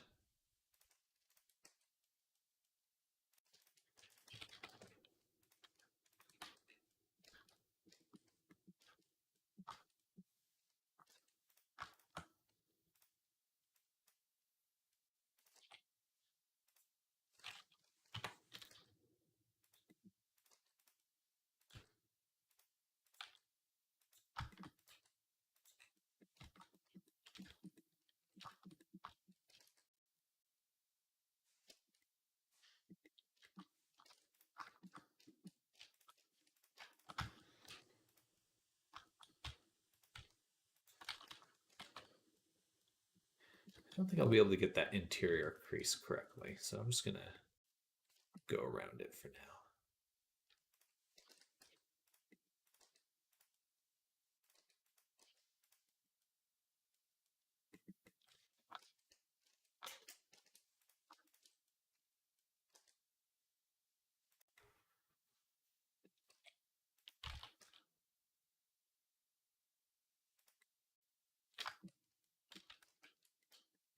Something like that. No, I have over 600 hours in the game, so I should be known. Okay, perfect. Yeah. Um. Hmm. Hmm.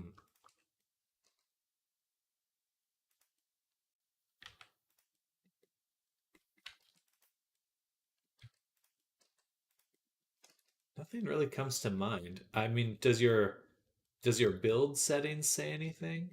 Give it throwing any kind of error? Let's go ahead and apply the shrink wrap.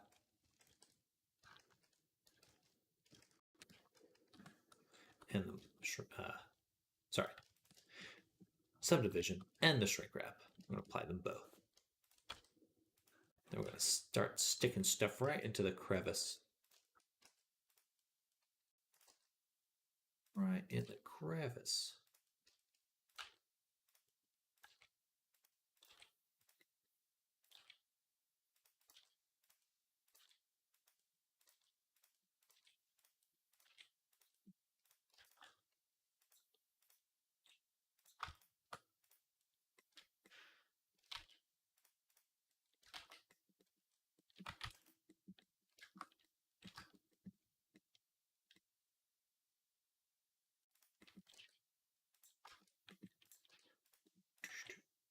But no errors in your build settings, or what's your rank? Are you very poor in your avatar ranking?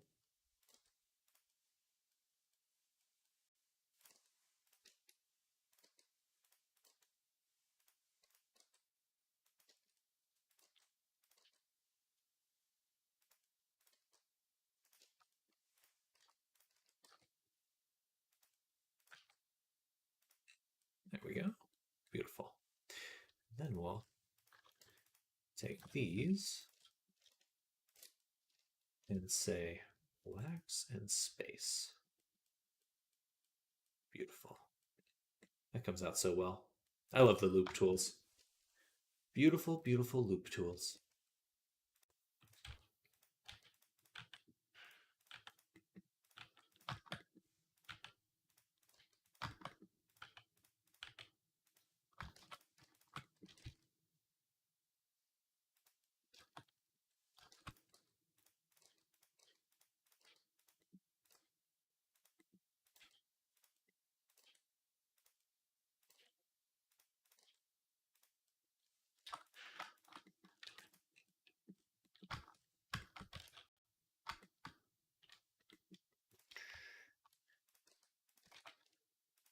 All right.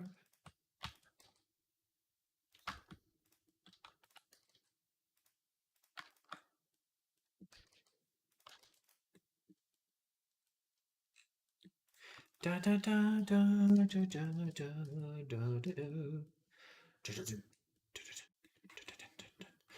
What? Should I have been marking the seams on this one? Too late. A little too late on that one.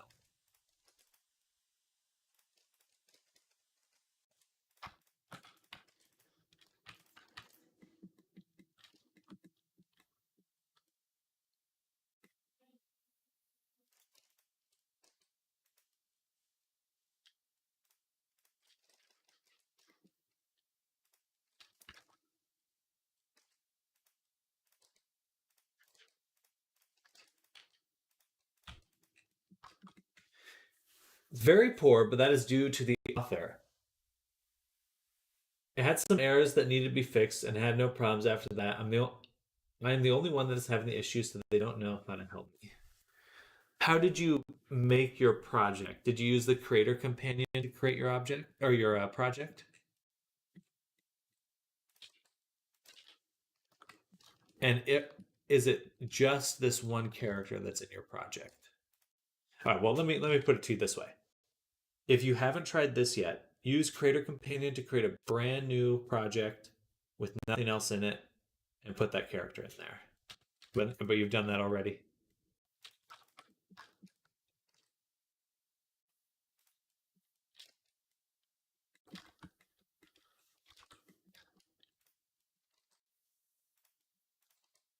But that's really the only thing I could think of. Sort of failed to upload so consistently. Could be your internet, maybe. You know, if you trust someone that has your account to upload it for you on their end.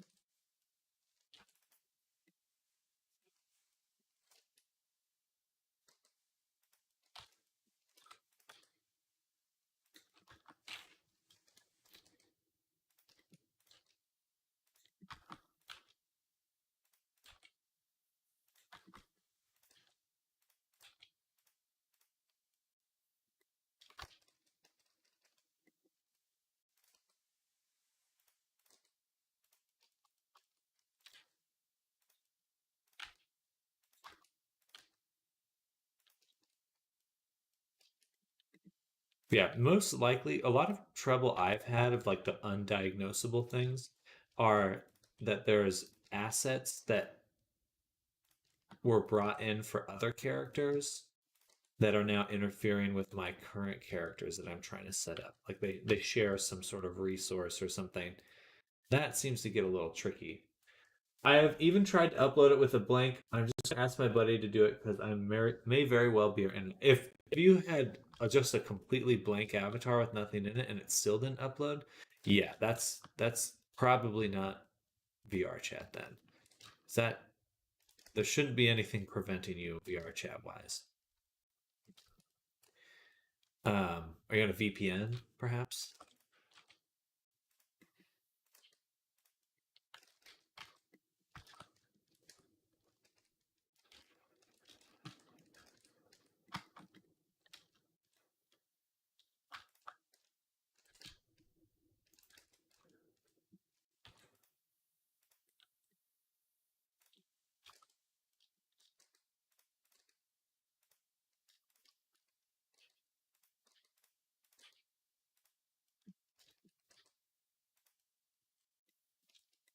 Just trying to fill in this border here.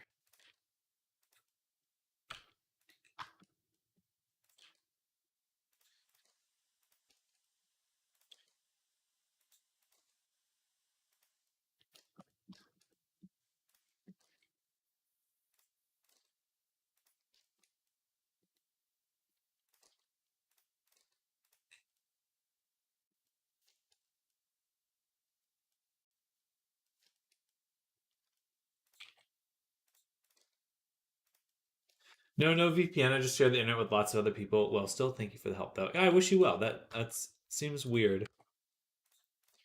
And yeah, it seems you've already pretty thoroughly identified it. Maybe try to go to a cafe. I don't know if you have a laptop or anything. Just some other place to try to upload it from. Friend's house.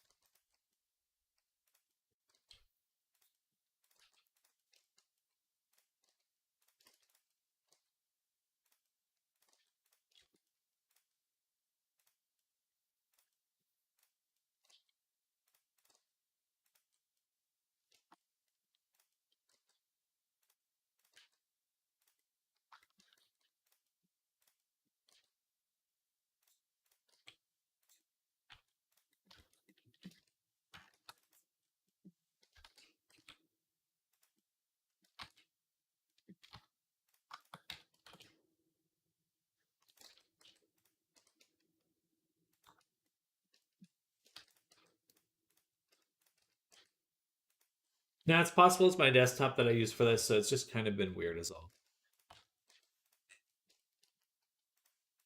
Bam, bam. All right, we got the sleeve pretty much taken care of. We just need to figure out what we want to do with this little spot right here. I think what we do is we cut it.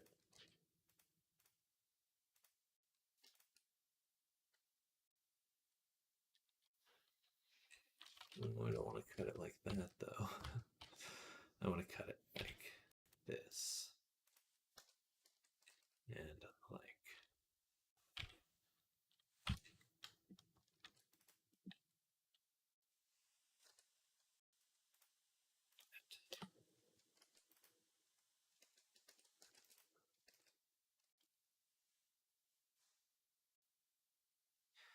Actually, I take that back. We have enough resolution for this whole thing. We just need to get rid of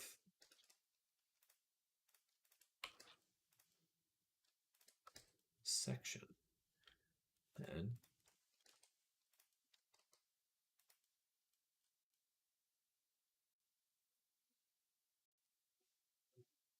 indent and connect the whole thing. We would need a matching amount of resolution on both sides. So 3 cuts. That.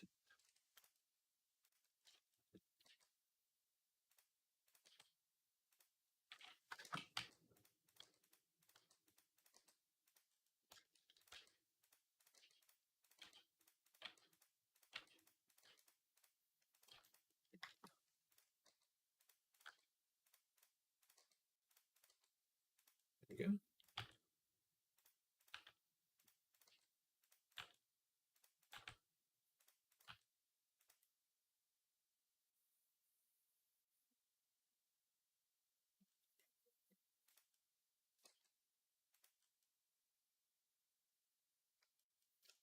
Alrighty. Then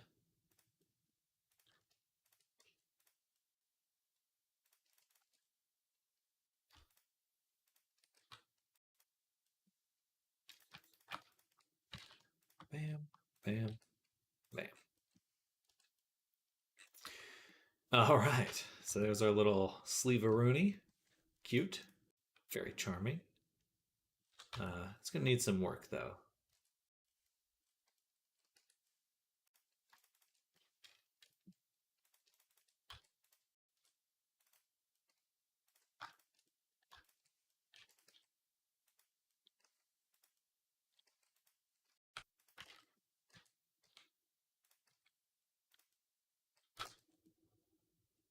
Beautiful. It looks good, though. We need resolution on the butt. Stat. More butt resolution. Stat. So to do that, take this. It's really not too bad, actually.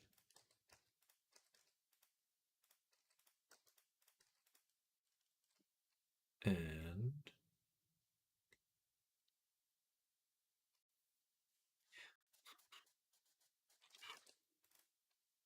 I guess we'll do the full thing.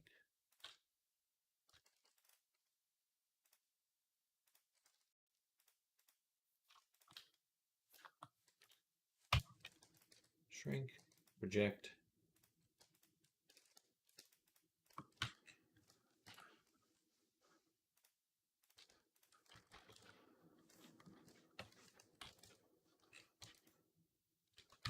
Cut, project, and then go in here, wireframe, duplicate, copy. Oh wow, it's 5:17 already. Holy moly. Day went by super quick. I'm on the wrong type of smooth. I want the slide relax. Yes. Yeah. There's a few things. I want to smooth it out, but I have to be careful not to touch the edges that I've put into place so carefully.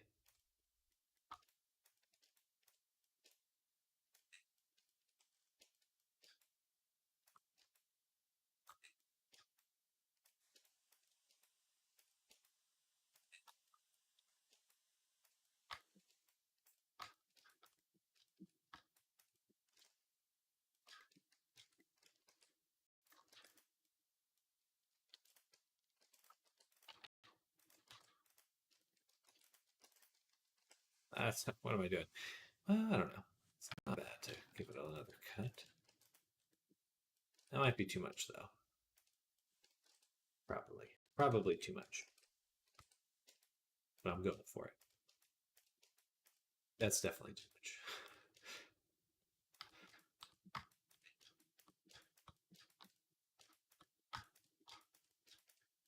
Totally thinking of Digital Circus while working on this outfit.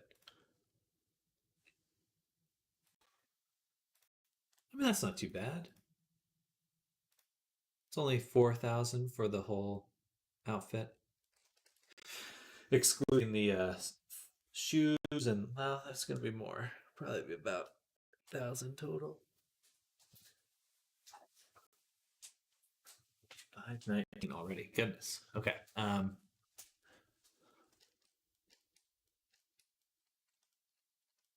have to fix this leg somehow. Thankfully, the meshes for the legs are separate.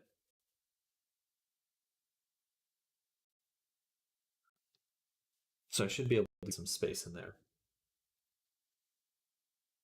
when I need to.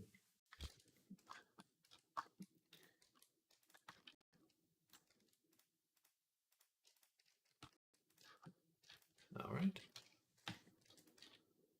Shrink that.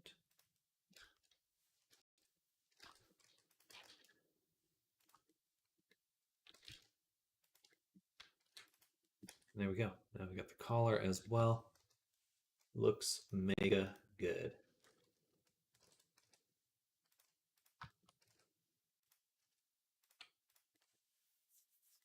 For these frames here, let's just try.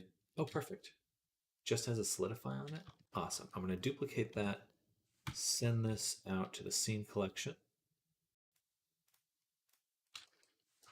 and we'll get rid of the solidify. Add in a multi-resolution and hit unsubdivide.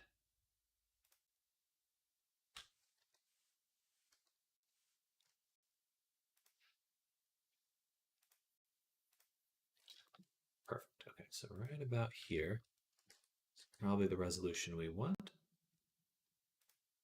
And you know, I will put I put a skin modifier. I need to put a solidify back on. Eben, welcome. Chester got the fancy drip.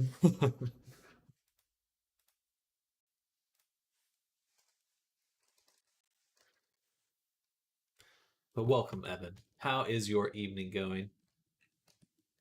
Very good, I hope. Well, I do that all the time, Sam. Like, oh, I clicked the wrong modifier. Now I have to wait 10 million years until my computer explodes.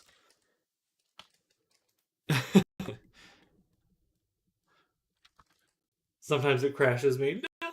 All right, we're going to cheat a little. And we're going to bevel the last edge.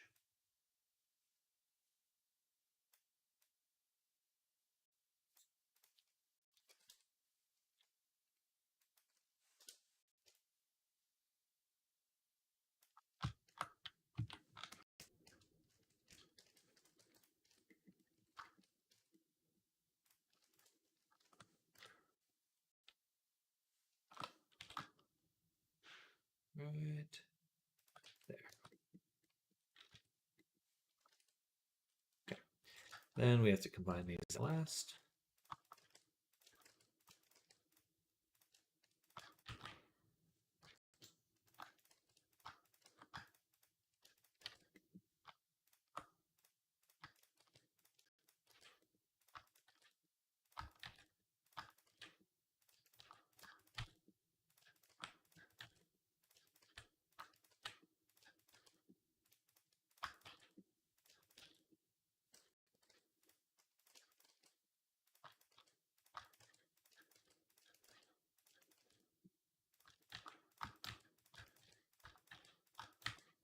Nearly time for bed. Hello, Shatter. Welcome. Welcome.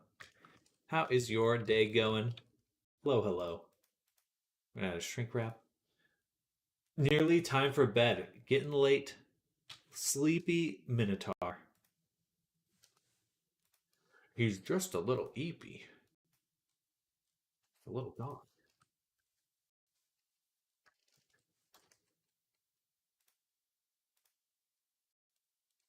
Just woke up from my sleep lol. Sleep sketch is backwards. That's yeah, I mean, geez. That's late. You're on US time, right? Like that's rough. It's gonna take you a little bit of time to recover from that one.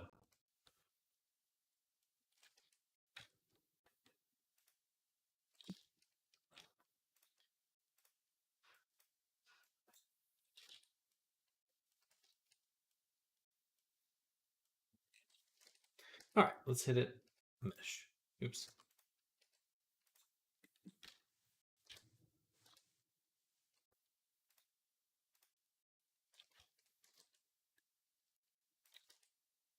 Oops. So close. Got a little garbled. Some of these spots.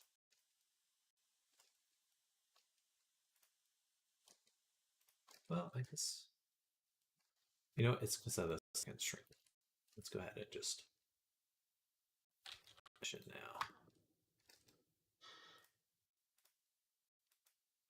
Fly, fly, fly.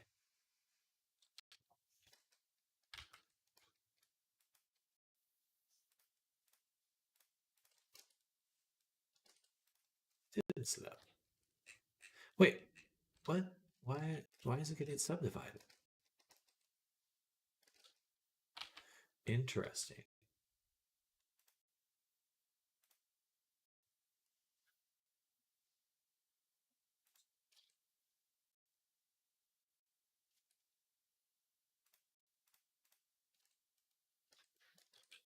Hmm.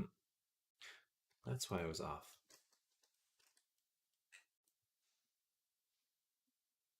That actually worked better in the long run.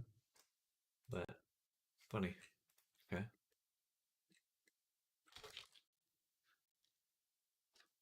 What I thought was going on. There. Yeah, East Standard Time. 36 hours to stay up, and I should be forced back to normal. Well, that's a lot of stress on your body, man. Definitely get some good rest. I can't weather that kind of thing anymore. Like if I stayed up for that long, it would take me a whole week to get back to normal, at least. My body would just be mad. It would be mad.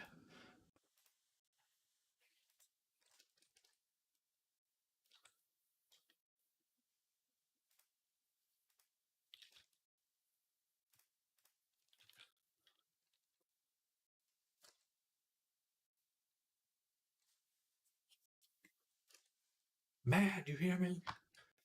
Mad, mad, mad.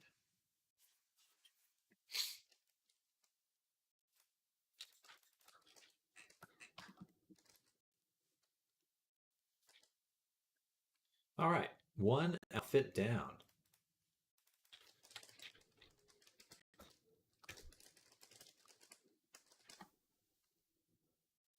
Counting every triangle. It's adding up quick. It is adding up quick. Let's see. What are we at right now? 44,000 already. So right now we're just at the halfway point. I think that we'll be good, though. Oh, it's already fine. Yes. Okay, I think I can end the stream here. It's been a good stream, good afternoon stream, good day so far. But I think I will be going to dinner soon, so I got to get my run in, get showered, all that jazz. So thank you all for hanging out with me. I hope everyone's had an amazing start to the Monday. You definitely made my Monday. And then shout out to all new people following and subscribing. I super appreciate your support. And if you are new here, I'm here every weekday. Sometimes even the weekend too, working away. So come on by, support, learn some new stuff, teach me some new things, and we'll get better together. But Nammers, JW, Eben, Draw, Shatter, thank you all for hanging out. Much love to all of you, Nammers. And we'll pick up tomorrow with those requests. I would keep streaming a little bit longer today if I wasn't going in soon. So we'll pick up, do some sketch requests, get into the groove of things. But see you all very soon. Bye, everyone. Have a great evening. Bye. Rest well. See you soon.